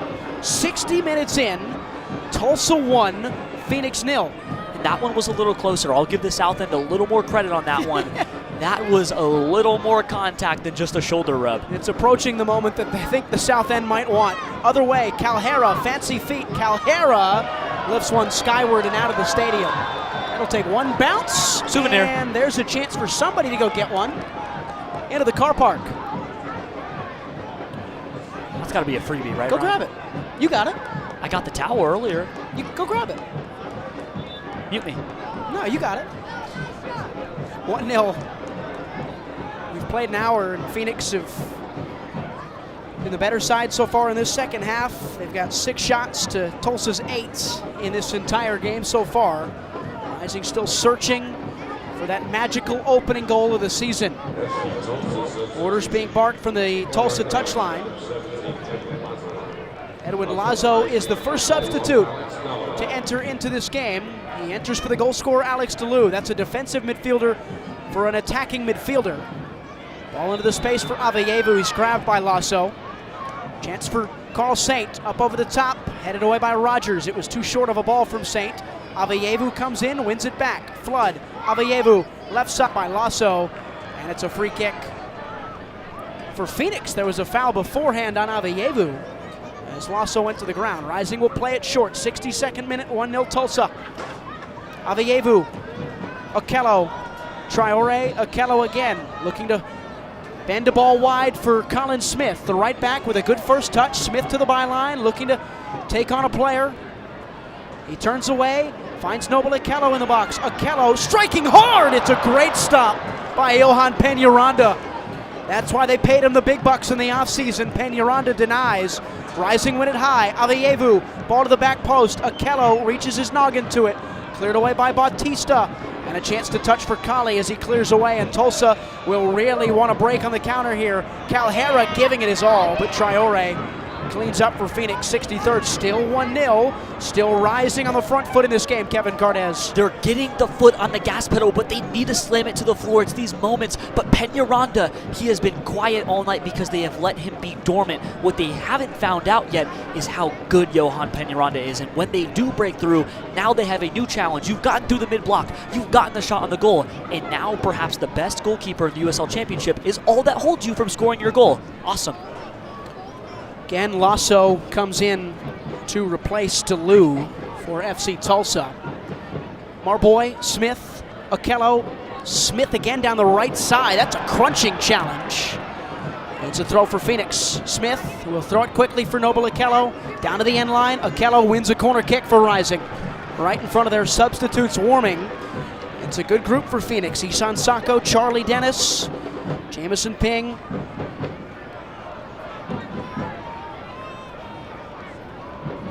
Ryan Flood will walk quietly over to take this one in front of the South End. A Phoenix team that have not lost to Tulsa since July 2nd of 2017. July 22nd of 2017. One hand to the sky for the left foot of Flood to swing one in. Back post it goes, over the head of everybody. Aveyevu busting along to chase, but he won't get there. It's a goal kick for Tulsa, just too strongly hit by Flood. Is anyone shocked? No, not at all. And we mentioned some of those warm-ups. Mahir Sinhasan has a little bit more, particularly on the men who are leading that, Charlie Dennis and the academy kid, Braxton Montgomery. Yeah, an interesting pairing there, Ryan. You got Dennis, a guy who's been at this for a while. Montgomery, the academy player, a guy based here in Arizona, goes to Horizon High School. Kind of a good relationship going on between them. They're kind of doing a little cat and mouse warm-up, trying to get some calisthenics going. Overall, a sign of a team that's starting to gel together. Again, Montgomery on the team at some points last year, Dennis coming in July of last year, but it really shows how with a whole preseason this team can really gel. Mayor, thank you. They're coming together, but they need to find some goals. They need the substitutes to come in and cause some problems. Tulsa has a throw, right side attacking third. Ryan Sikora, Kevin Cardez here on the Phoenix Rising Radio Network for the 4th season of English radio provided by us here. Saint, Flood, flips one long, up over the top for the run of Cabral, taken to ground. It looked like Sissoko got caught in the tangle, and Elton Garcia will reach to the pocket and look for some kind of card, you'd have to think here. Kev, that was the ideal play on the counter, though, from Phoenix as the yellow card does fly. Flood over the top looking for the run of Cabral down the channel. The fouls have been what have stopped that transition play for the Rising. Obviously, that's just football tactic. You're going to try to stop it by any means possible as long as it's not a red. Tulsa has done so good to stop them when they're on the move. It has been their best attribute defensively all night long. Instead, Rising haven't had an opportunity. I've noticed, I don't know if you've seen it so far, Mo Traore has moved effortlessly in this second half. He is gliding. He looks like Pop Marboy did last year, and that's not to say Pop doesn't look like Pop, but Mo is tracking every ball back. He has been all over it defensively. 66 minute, 1-0 Tulsa. Traore's on the ball as we speak of him. Pushes it wide for the captain, Pop Marboy. On his right, finds Noble Akello in the half space. Plenty of room for Akello to take. Those long legs gaining ground as Smith runs into a wall that is Owen Dam. And down the line goes Tulsa for Calhera. Heavy touch from Taylor. And Rising win another throw. 2/3 of the way through this game. Substitutes surely coming soon for Phoenix Rising. Marboy makes way over the top. Traore, Flood, Smith make up the rest of that back line for Phoenix. The midfield is still Akello, Saint, Aveyevu. Switching play, Marboy. Cabral the 9, Formella the right winger. And Damian Rivera just looking for any inch of room off the left. Akello in the channel, wanted the run of Smith. Trickles over the end line for a Tulsa goal kick as Lamar Bautista saw it out. And A.B. Sissoko's gone to ground inside his own 6. Is perhaps the issue tonight, Ryan, that there's been no train coming through? I've not seen a train yet. No Correct. train yet. 2 more changes readying for Luke Spencer's squad. Khalil Ahmedkar, the big offseason acquisition for this Tulsa team. He's preparing to come in as a super sub role, try and change this game around. Rising are looking towards a couple with Darius Johnson maybe among them.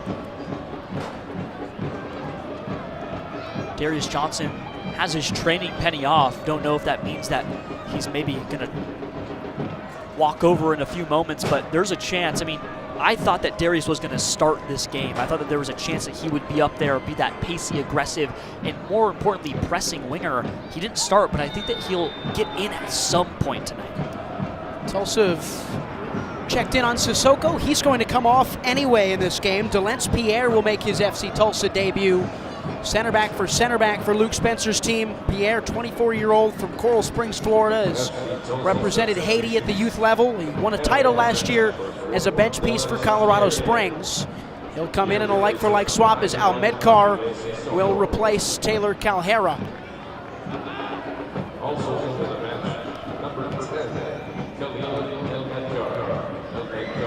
And here comes Darius Johnson for Phoenix. Gets a full shirt on. Another change as well for Rising will join him.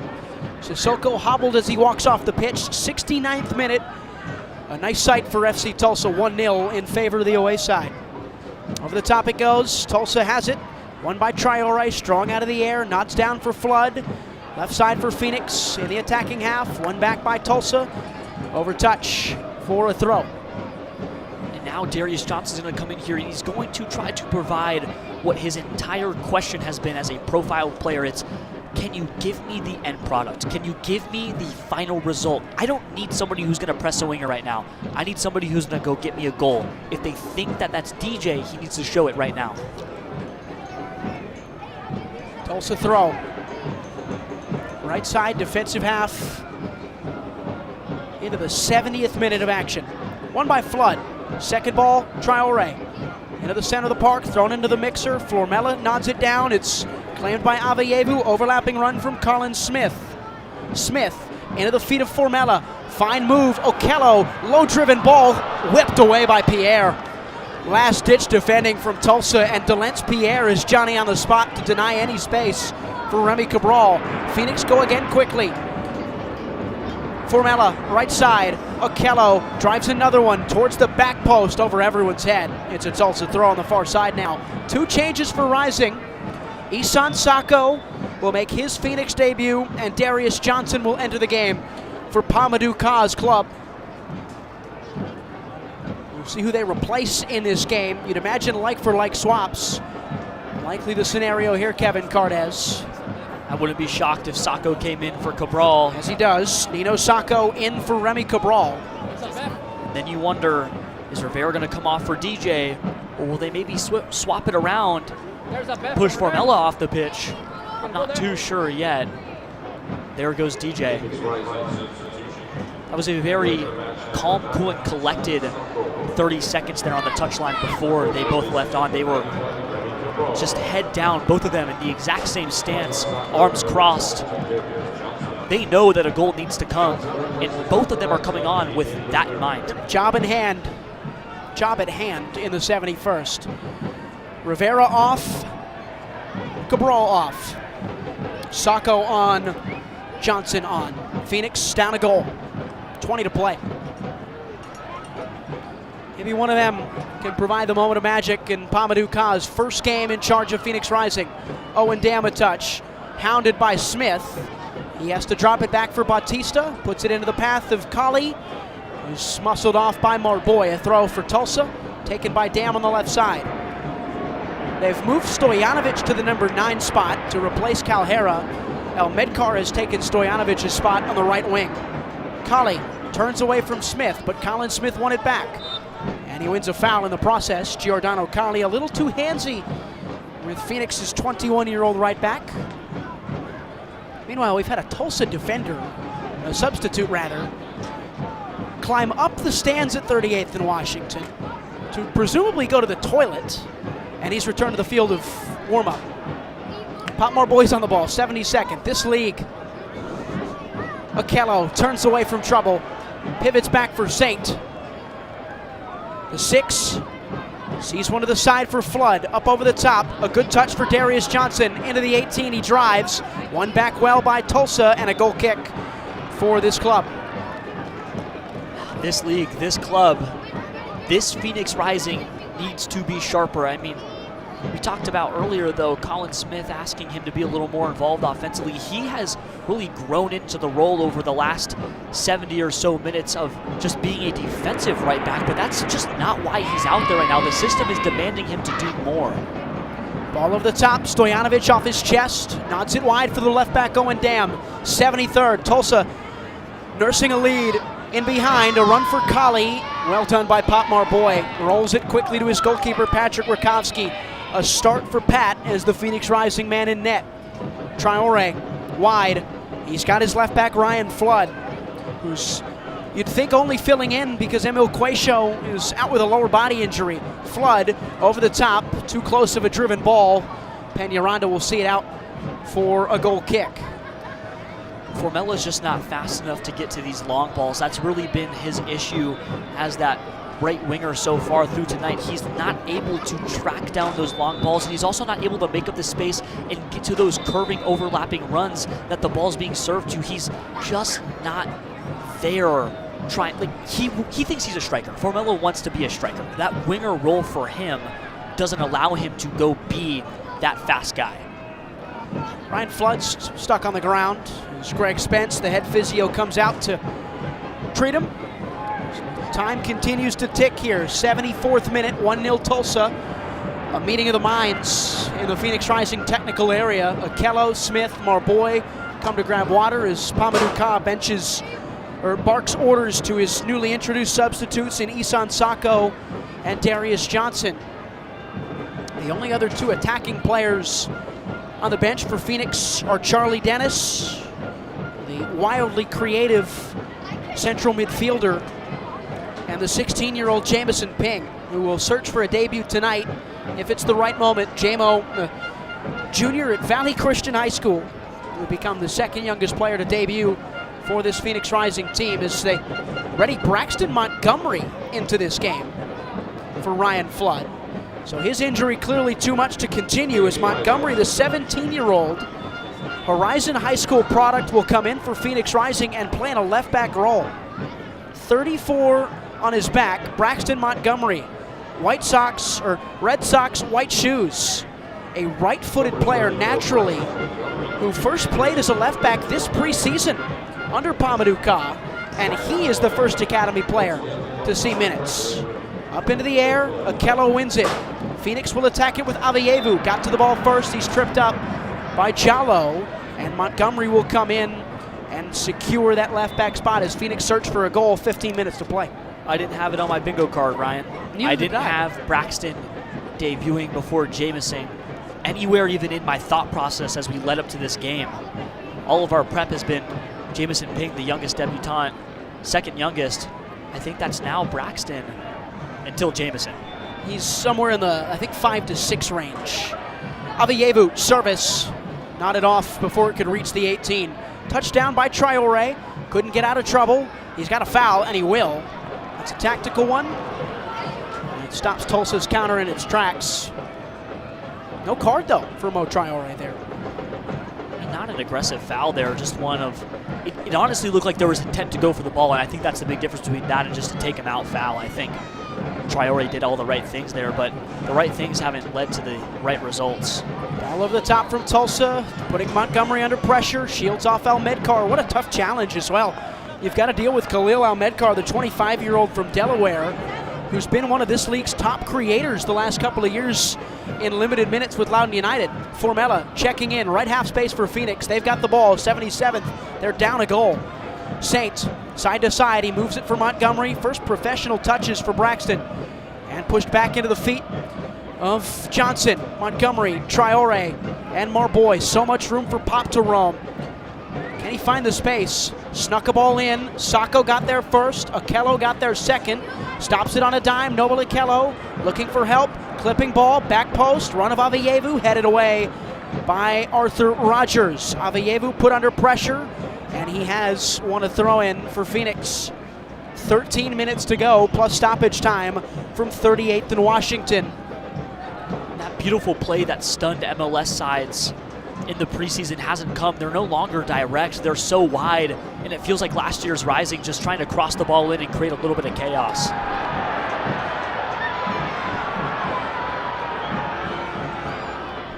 There's commotion in the middle of the park as it was won back by Phoenix Long. 78th. Saint has it. Simply put, Rising need a goal. Down 1-0. Johnson, DJ driving. And he wasn't fouled. He lost the ball. One deep, Rogers. He's got to clear. He does. And it's going to go as far as Montgomery. Ball stays in touch for Phoenix. Shifting play for Okello as a train trudges on by. And they will talk to the physio stopping play to check on a Tulsa player. Banditos do not love that. The only person madder than the Banditos there was Darius Formella. He literally threw both of his arms, just aghast at the opportunity there. He knows that the time is ticking off the clock, and Darius Formella has vast experience. This guy has played in Champions League games in his career. This is someone who's played all around the globe, and now he's watching exactly what the nightmare scenario is, which is Tulsa has firmly grabbed the game, and now they can park the bus. No debut for Jamison Ping in all likelihood. Charlie Dennis getting ready, would represent Rising's fourth substitute in their third instance, their third and final, as Charlie Dennis gets ready to come on. He will have to wait as Harvey St. Clair is taken off the pitch. Phoenix will reset. Saint, Johnson, Saint. Looking for support. He has it in the form of Pop Marboy. Everybody in a red shirt in the attacking half. Pop drives one. Too far away for the feet of Okello. It's a goal kick once again for Tulsa. 79th minute. A 1-0 lead, a 25th minute goal for Alex DeLue, the 24-year-old who logged just over 700 minutes last year. That's not a lot. Not a lot at all, but he strikes first in a start on opening day as Charlie Dennis comes into the middle of the park for Hope Aveyevu. A good showing in his rising debut for Hope Aveyevu. Charlie Dennis will come in as that creative piece, a man who has over 150 professional appearances across the USL ecosystem, over 50 goals and assists. He created about 2.5 chances per 90 in that half season he spent with Phoenix Rising. He wins the first ball out of the air, knotted down for Formella, back for Dennis, won by Tulsa, and then back by Marboy. Sweeps the leg and lifts one over the top. Knotted along Stojanovic, an interchange between the two sides' possession. Montgomery put under pressure. Rising have it in their own 6. Rakowski on the ground, the clear-cut pass for Marboy, who drives one from right to left, high in the sky, bounces twice for Montgomery. A touch on his right and a chance to take some space for the 17-year-old. Johnson heels on the touchline, middle field, and backwards he goes for Mo Traore into the 80th minute, now the 81st. As Pop Marboy gets a touch, 10+ stoppage to play. Over the top for Smith, reads through as Colin Smith couldn't find it, and he's fouled. And the whistle from Elton Garcia will stop in play. Mahir Sinhasan, there's a curious case of a main man on the bench that can't play today in Gerald Margarita. Yeah, Gerald is actually still pitch side, but he's not near the bench right now. He's actually in the premium seats in the southeast corner, right now parallel to the 18-yard box. He's really been energetic in the second half, especially with Rising attacking towards his side of the pitch. But more importantly, the one player he's really focusing on is Darius Johnson. When Rising is attacking down the left, Margo's basically on the edge of the boundary, kind of shaking it in ways, just really encouraging his guys to go forward. Poor touch from Stojanovic. Thank you, Mahir. Marga waiting on every word in this game. Phoenix Rising's new number 7, the star of last year's tail-end season, out with a lower body injury here tonight. Misses the opener. Traore's on it for Phoenix. 82nd, 1-0 Tulsa. Now you just have to do something that you haven't done all game. It's create that high-quality chance. They haven't had a big chance yet. They've had opportunities to maybe convert into a real shot, but they haven't had the chance. If they can get the chance and they miss it, they can live with the loss, but you can't live with not having at least one opportunity to cash in. Cleared away Batista. Won by Marboy. Poor touch off his right. Keeps it with him, though. Makes its way into the middle of the park, given away. Almedkar with a chance to break. Khalil Almedkar looking for the run of Stojanovic. Well covered by Pop Marboy's center back partner in Mo Traore.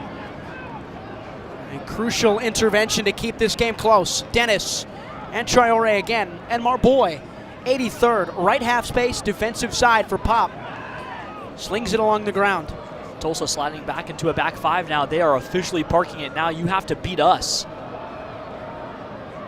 And that mid-block gets just a little more ferocious. They're not worried about scoring that second goal anymore. Chance to run. Rogers under pressure. Well defended by Phoenix. They win it high. Okello and Johnson with Margarita right behind him. DJ working one-on-one. Dances. Drives the ball on the right foot. Dangerous into the area. Headed away barely. And Rising will pick up a corner kick in the 83rd. Ever so close to breaking that door down is Phoenix. They have had in this second half, Kevin Cardez, 69% of the ball. Nice. Dominated possession. Outswinging ball from Dennis on the left, from the far side in front of the south end. Charlie with 2 hands to the sky. Lifts it to the back post. Marboy was there. Marboy was grabbed. It's a penalty? No. Way too tame to be one. I think Pop Marboy was fouled, but there was a foul in another location before that. That will take precedent in this moment. Elton Garcia is having trouble sorting this. This is on the far end of the pitch from our eyes, so not the clearest vantage from us.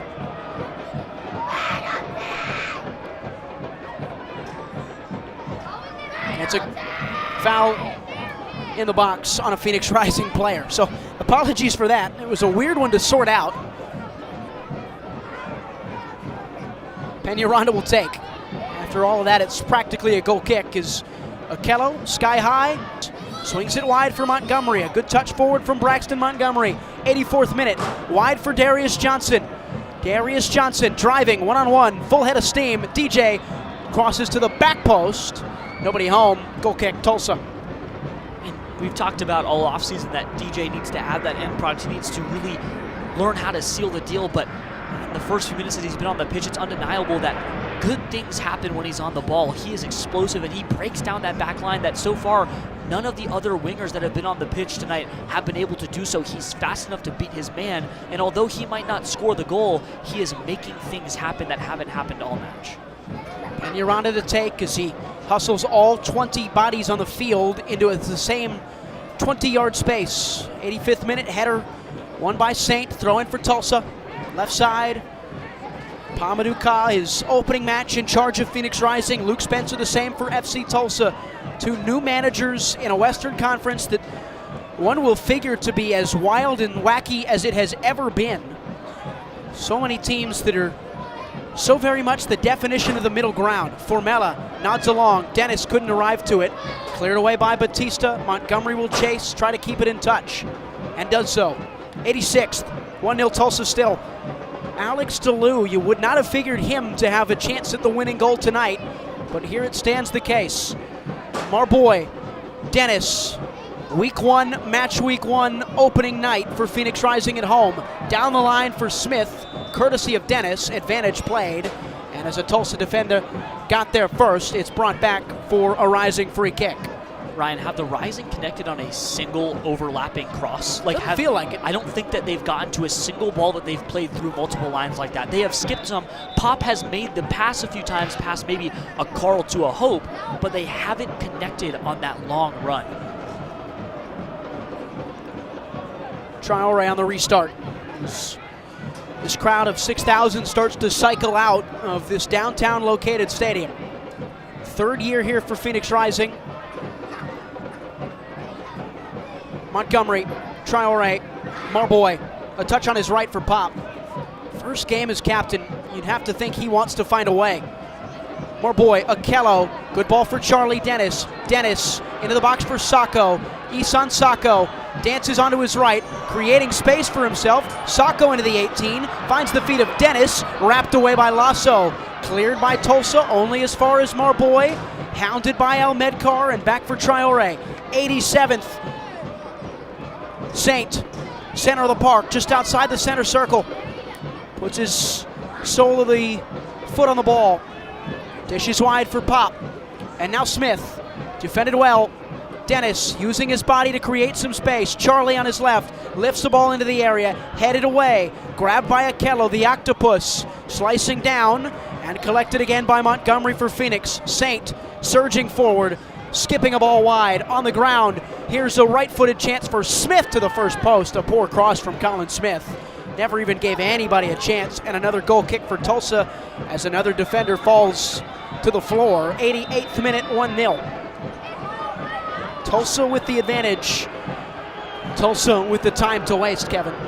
Tulsa's just going to sit on it now. I mean, if you can sit on your back heels and let this one come to you, you're going to take the 3 points. The Rising are going to have to force the issue, and I feel like the additions of DJ and Nino Sacco have at least gotten the ball rolling. Sacco has been, quiet, but when he got on the ball there, you see exactly why they brought him to Phoenix. It's that ability to do something that I'd say 95% of strikers in the USL Championship can't do, and that's beat your man in the box, and sometimes it's beat 2 or 3. Sure. He sliced right through the box. It's those little things where you can see that League One experience sort of break through. At 27 years old, he's not an old guy. He's in his physical prime. That's an opportunity to do something.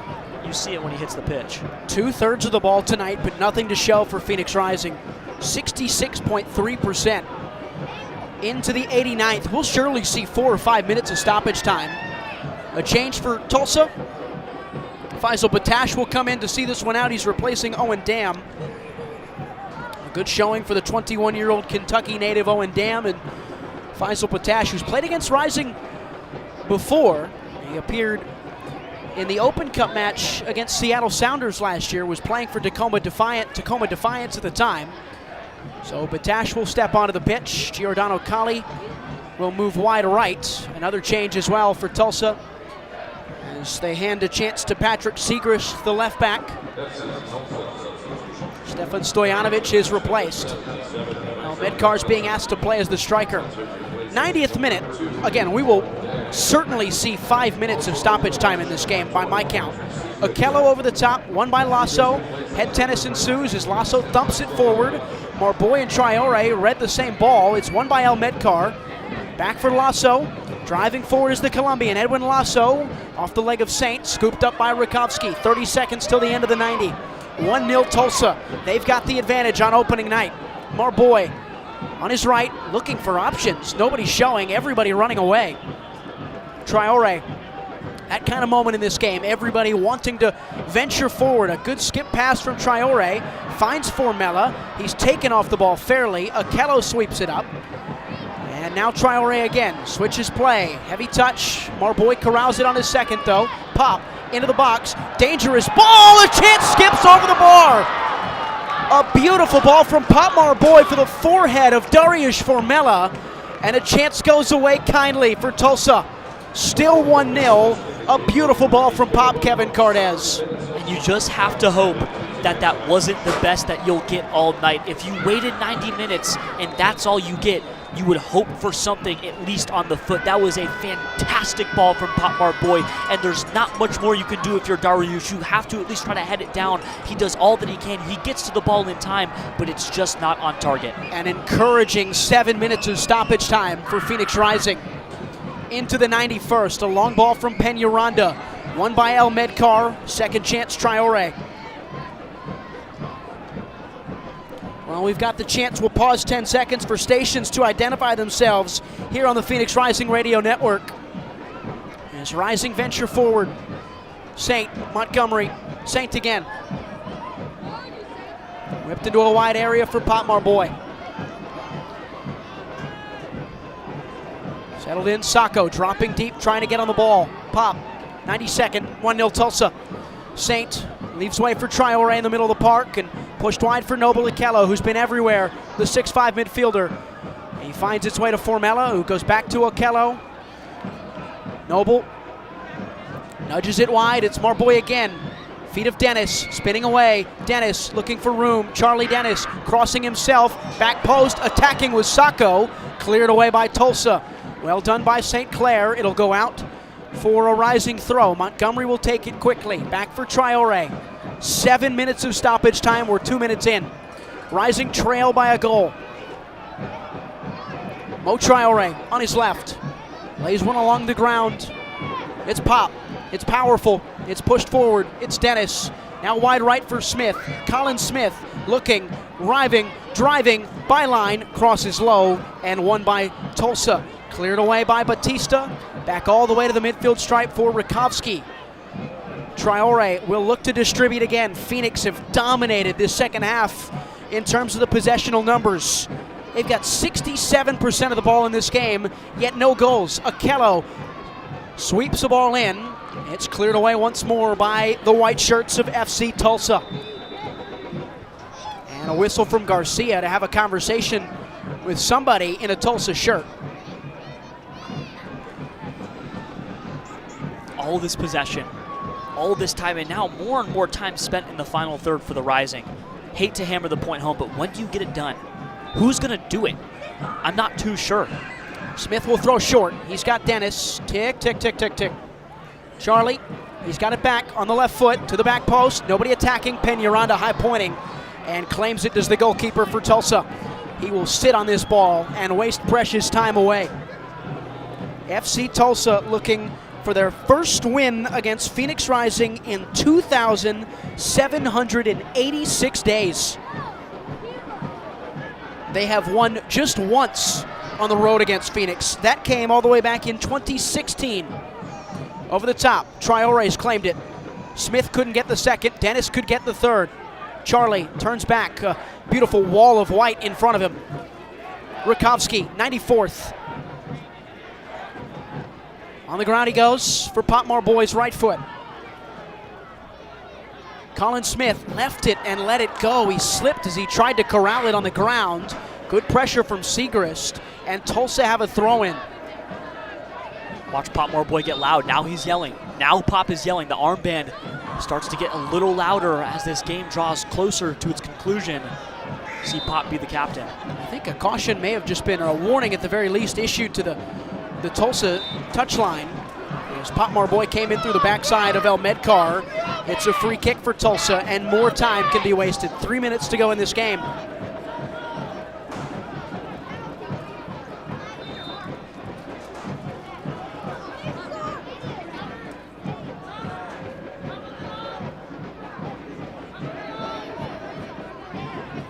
So much time being taken off here as Elton Garcia sets his wall. Faisal Batash and Giordano Kali stand over it. There's nobody in the attacking portion of the pitch for Tulsa. They've got 3 attackers in the attacking third. Kali, Batash looking to take it to the corner. Dennis and Smith will try and win it back. Kali, one back by Charlie Dennis. And can Phoenix break quickly? Dennis switches play. Too far away for Braxton Montgomery, but close enough to Darius Johnson at midfield. DJ wiping a defender away. In the 96th we go. We've played so much time today, and still just the 1 goal to show, and in favor of FC Tulsa it is. Colin Smith in the attacking third. He's ripped to the ground by Edwin Lasso. It's a free kick for Phoenix just outside the 18-yard box. Rising will have a chance for a set piece in the waning moments of this opening night game. If you're Potmar Ka, you can put your fingerprints all over a goal here. Allow yourself to insert your game plan into the heart of the match. It's no longer chaos. It's no longer formation. Give your guys the piece that you want and let it rip. Give yourself a chance for a goal. Let it be better than a wary header. Service from Charlie Dennis's white boots, his red shirt, his long socks. It's a 2-man wall for Tulsa. 9 men inside the 18 for Rising as they try and attack this one in the 97th minute. Dennis clipping, back post, headed away by Tulsa, and it's out for a corner kick. Phoenix venturing as far as they can. A chance to steal a point perhaps at the death for Rising. Dennis will rush to take it on the far side. Outswinging ball from his left foot. His right arm 90 degrees to the sky. Charlie driving, 6-yard box, nodded around awkwardly. Goal kick for Tulsa, I believe. And that is the decision from the referee crew. Final 20 seconds from 38th and Washington. Tulsa 1, Phoenix 0 right now. And Peñaranda will continue to take precious seconds off this ticking clock at Phoenix Rising Stadium. Have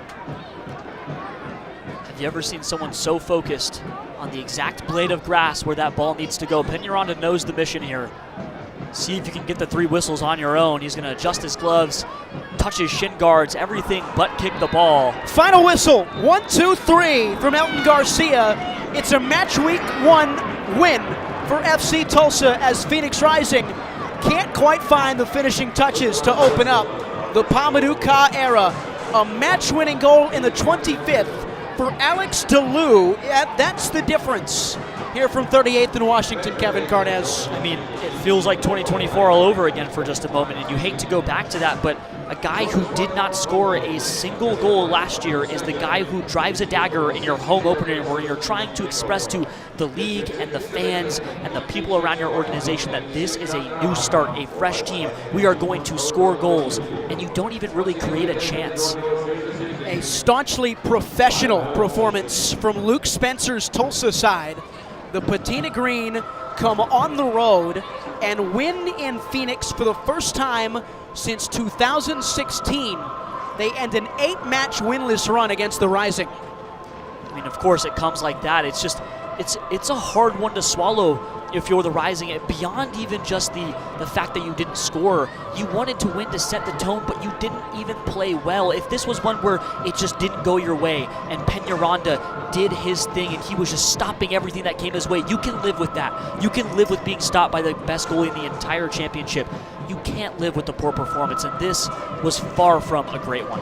So we'll step aside. We'll have the Rising Radio post-game wrap-up. After this, we'll hear from Darnell King, Phoenix Rising's assistant coach.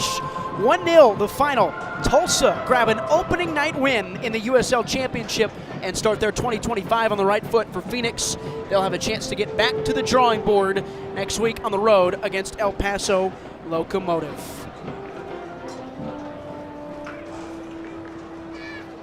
Suzuchukwu's in. Arteaga! You're listening to Rising Radio, home of the 2023 USL champions. Bliss and a burst of red smoke. Phoenix Rising, our home. Welcome to 38th and Washington. Stick around for more as our broadcast continues.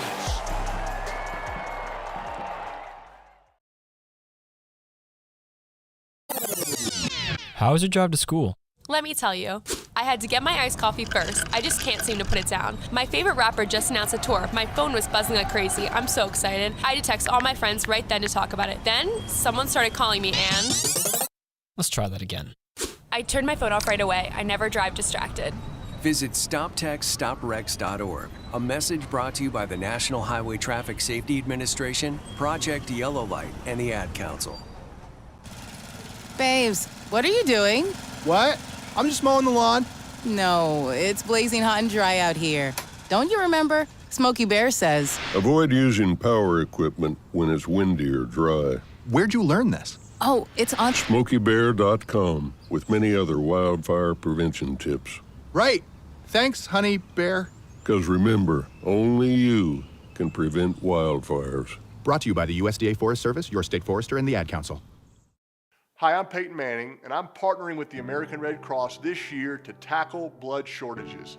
Giving blood's important because every 2 seconds, someone actually needs blood, and unfortunately, only like 3% of the U.S. population donates. So we have to step up to give and to make sure there's plenty of blood available for those in need.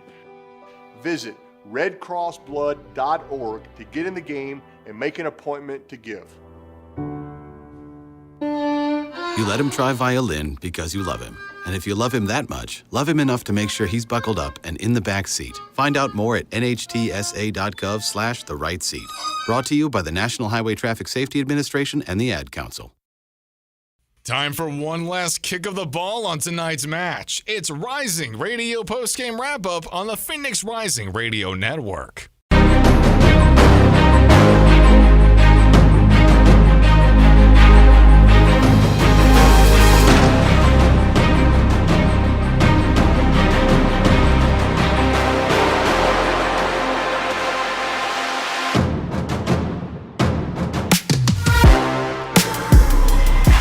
Whistles that were heard quite often last year for Phoenix Rising that didn't go the way they wanted.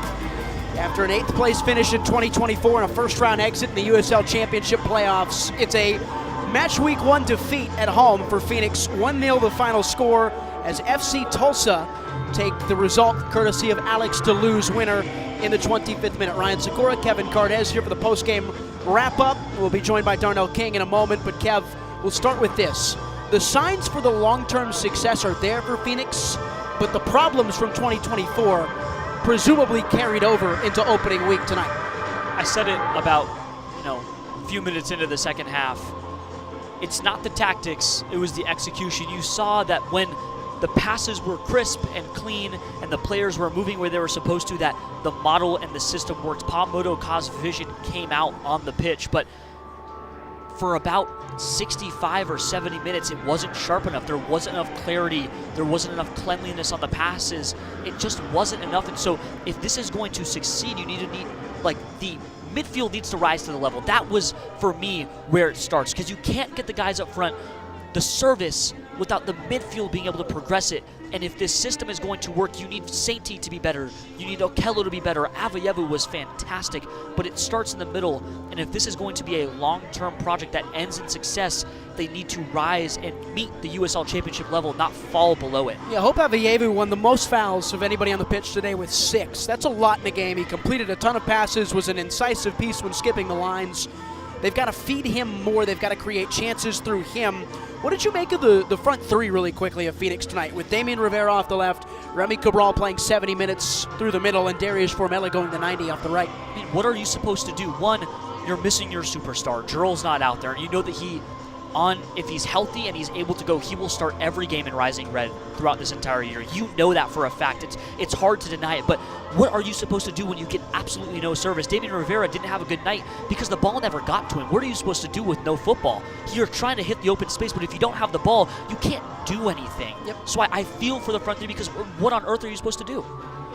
It's a tough one to take. A scoreless night for Phoenix Rising, a night in which they saw 67.6% of possession, 7 shots, just 2 on target. As Tulsa created 8 shots, 5 of them on target. They scored the goal on just 32% possession. 1-0 your final score here in this one. This is just the first part of our post-game wrap-up here. We'll have Darnell King join us in a moment on this Rising Radio post-game show here on the Phoenix Rising Radio Network. Live from 38th in Washington. An opening night defeat for Phoenix. Hey, hon, what you doing with your phone? Taking pictures? No, I'm asking it questions. Like what? Hey, Bobo, do flowers have best friends? I'm sorry. I'm afraid I don't know that. Hey, follow me. I want to show you something. Look, flowers do have best friends. Whoa. Some answers can only be found in nature. Discover the unsearchable. Visit discovertheforest.org to find a trail near you. Brought to you by the United States Forest Service and the Ad Council.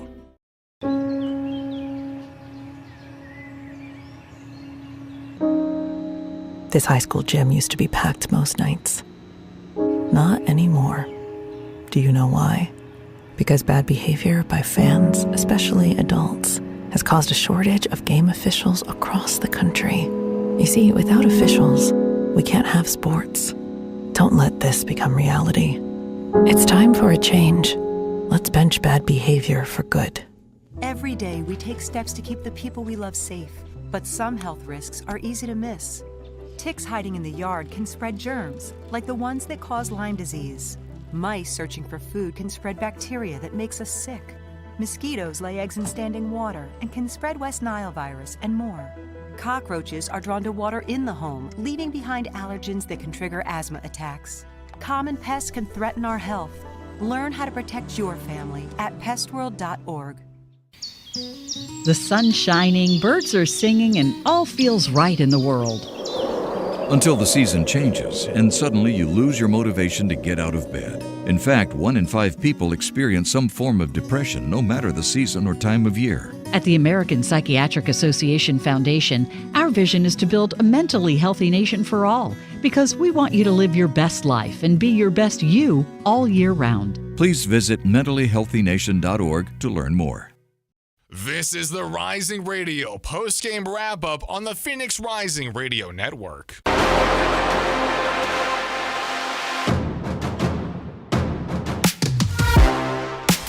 Tucked away in the corner after a defeat is a host of banditos and a group of men dressed in red. The Rising players meeting with their fans following an opening night defeat at 38th in Washington. So they start the season 0-1-0 does Phoenix after a year of 11-14-9. New coach, same issues, says you, Kevin Carnes. Yeah, it just felt like a game from last year. They weren't creative enough, and I get it. It's tough. You're playing with Ryan Flood as your left back, who's not supposed to be your traditional starting left back, but that's a hole in the team because Andy Quayshaw is probably not going to play every single game this year. That's just how it goes. That's football. If your left back is going to be that detrimental for your entire progression because they weren't building off of Flood. Flood did exactly what he was asked. The ball came to his boots, and he passed it back, and they moved over to the right side. He's not progressing. Quayshaw is able to carry and progress the entire back line with him. When that's not available, the team falls flat, and it leaks over into the midfield, and I really feel like that's where a lot of the issues stem from, but that's just a hole in the team. So when you look at it, though, and to the point of, match week 1, it's going to take time. We'll always, want to wait a month before we really settle in on what this team can be. But what do you think they look like when Gerald Margarita steps back into this side, presumably off the right for Darius Formella, and maybe Charlie Dennis takes on a bigger role? I think that when you had two wingers out there, Rivera's a little more adept to it, but Formella's not going to carry the ball into the final third. That's not going to be his role. He's going to maybe push it up in the middle half space, but he's not going to be the guy that takes it from the edge of the box all the way in and score the goals. Gerald is special because he has the innate ability to carry and just mix guys over and over and over, and it's on the same line. It doesn't have to be spread across the game. He will take the ball and he will blow through 2, 3, or 4 defenders. That's something that no one else on this team can do besides maybe DJ on his best day. We thought that we would see DJ start because when they're playing across from each other, DJ and Marga, they crash and they make it so chaotic up on top of the box. When Gerald starts, I think that DJ probably will too, and I think that changes the entire front three of this Rising team. But I go back to the fact that what does the front three do if the ball doesn't get to you, especially in valuable spaces? So let's zero in now as we wait for, presumably Assistant Coach King to make his way over from what seems to be a wonderful gathering of fans and players. The two big battles in this offseason for Phoenix Rising in terms of positionally appeared to be the number 9 spot between Remy Cabral and Isan Sacco, and the goalkeeper spot between Patrick Rakowski and Tristan Henry. So start with the goalkeepers. Rakowski concedes a goal. It was not really his goal to concede. He's solid, maybe not spectacular, but on a night where nobody was fantastic, that's kind of all you're asking from your goalkeeper for. You know what you're losing when you start Rakowski in goal. It's that he's probably not going to punt it as much as Rocco used to. Rocco used to be so good at pushing the ball as far as possible. He was fantastic with his long ball.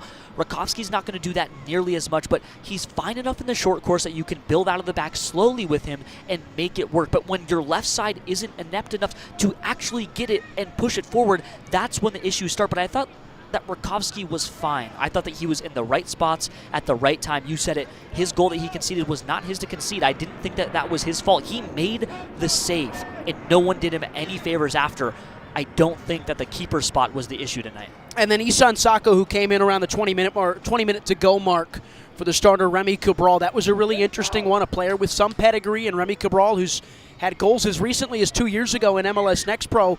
Tough battle. If they can get one of those guys to be fit and firing this year, you figure the goals will follow for Phoenix, but who's it going to be? And that's what you hope for, but I still think that maybe the issue is that the structure of this team doesn't have somebody straight through the middle that's going to feed. Your central attacking midfielder doesn't really exist on this squad right now. You're going to build out through the wings, and you're going to try to push it in.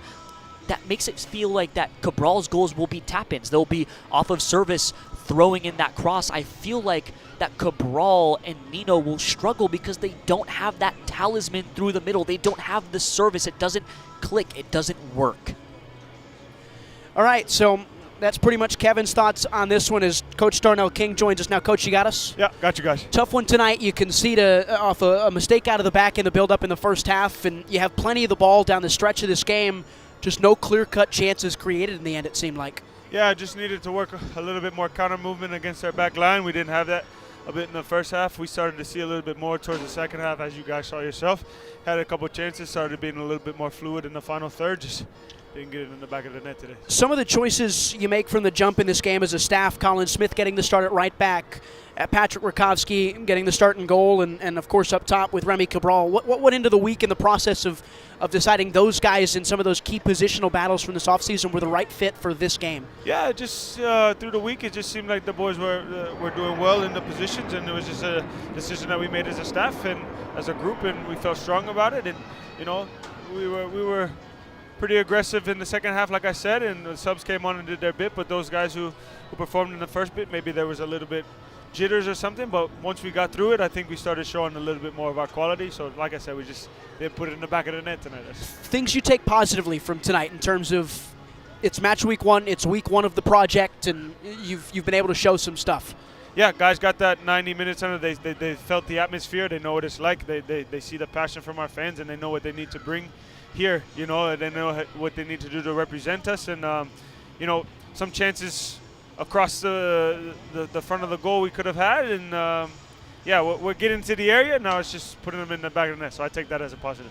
And then to you as a former captain, we illustrated it earlier on in this post-game wrap-up, going to the corner of the south end and meeting the fans in the middle there. And even after a game in which, no point was won, getting to connect with that group and establishing those inroads early on in the season. What's that mean for you? No, that's massive. I think these people come here and support us, and they don't have to. So it's important that we give back to them no matter what, win, lose, or draw. We go there and show them love because they do it for us every day. The atmosphere was amazing tonight. We love our fans. We're going to bring better next time we come out here. So.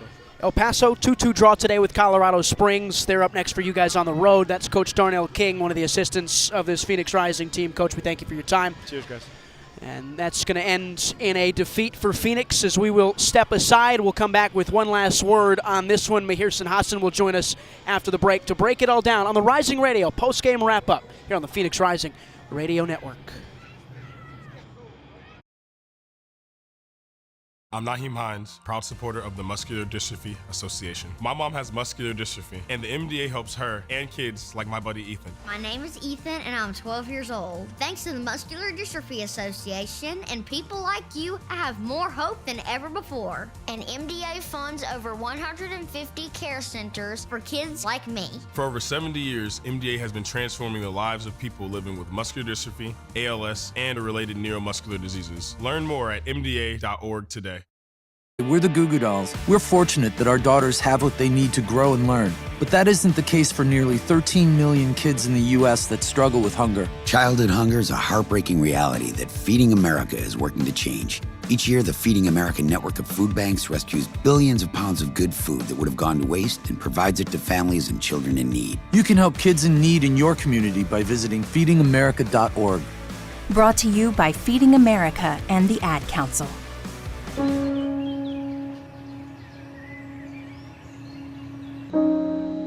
This high school gym used to be packed most nights. Not anymore. Do you know why? Because bad behavior by fans, especially adults, has caused a shortage of game officials across the country. You see, without officials, we can't have sports. Don't let this become reality. It's time for a change. Let's bench bad behavior for good. Every day we take steps to keep the people we love safe. But some health risks are easy to miss. Ticks hiding in the yard can spread germs, like the ones that cause Lyme disease. Mice searching for food can spread bacteria that makes us sick. Mosquitoes lay eggs in standing water and can spread West Nile virus and more. Cockroaches are drawn to water in the home, leaving behind allergens that can trigger asthma attacks. Common pests can threaten our health. Learn how to protect your family at pestworld.org.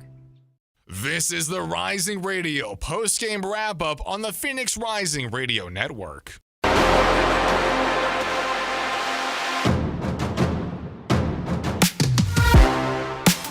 Back to close this one out on the post-game wrap-up on the Rising Radio Network. Ryan Sikora, Kevin Cardez, Mahir Sinhasan will join us as well. And Mahir, first chance to hear from you. You got to see it face first down on the touchline.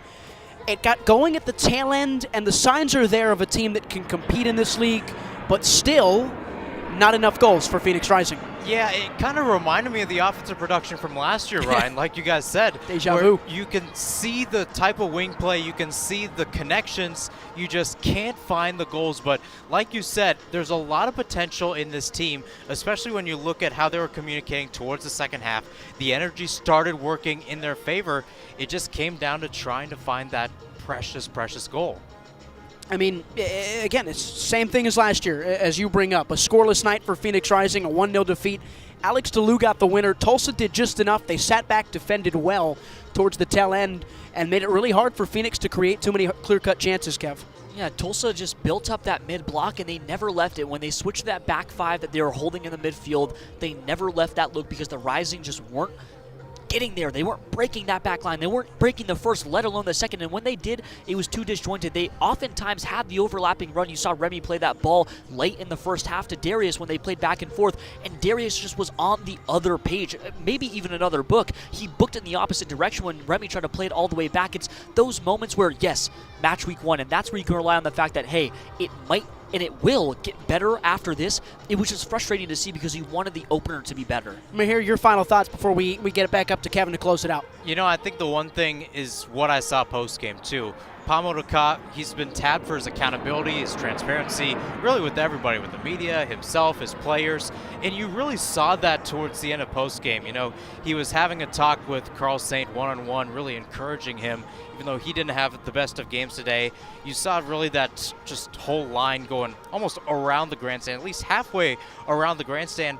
Pa was the one leading that charge, Ryan. He understands the type of culture and atmosphere. Even though he is a new guy on the block, an outside hire, he wants to try to connect with the fans and try to give them what they want. All right, Mahir, thank you for your time tonight. We'll get you next week. And a trip to El Paso for Phoenix Rising. FC Tulsa have a home game against Tampa Bay next week. Kevin, before I close it out with you, we'll get you some final score updates in this league. Loud, and we mentioned the 3-1 win. San Antonio hold on for a 1-0 win over Monterey Bay. 3-0 Orange County at the hour mark against Oakland Roots. Dogman, Zubak, Benalcazar with the goals. 1-1 between Sacramento and New Mexico. 0-0 at the break between Tampa and Las Vegas. Final word for you, Kevin, as Phoenix Rising start the season off in defeat. There's a lot of hope in this roster. They've really built up a group of guys who are young enough to make it work, a group of guys who are talented enough and professional enough to come together and let the vision breathe. You just don't want it to go like last year where they were so compacted, and when they were in the thick of the Western Conference race, it was too late to get a leg up on anybody. If they can get ahead and they can start strong, because last year they started too slow and they never got back in. If you can get back in the race and get in the hunt early, you will have a successful season. The important thing to note for any match day one loss, stay bought in, stay locked in, stay focused on what you have in the long term. This is not this Phoenix Rising team, not quite yet at least. We have to figure some stuff out before then, see how it looks a month from now. Final score in this one, FC Tulsa 1, Phoenix Rising 0. As next up for Phoenix, a trip to El Paso that'll be right here on the Rising Radio Network on the Phoenix Rising social medias on Saturday, March 15th. So for Mahir Sinhasan, for my partner Kevin Cardez, for our producer today filling in Alan Judson, I've been Ryan Sikora saying so long from 38th in Washington.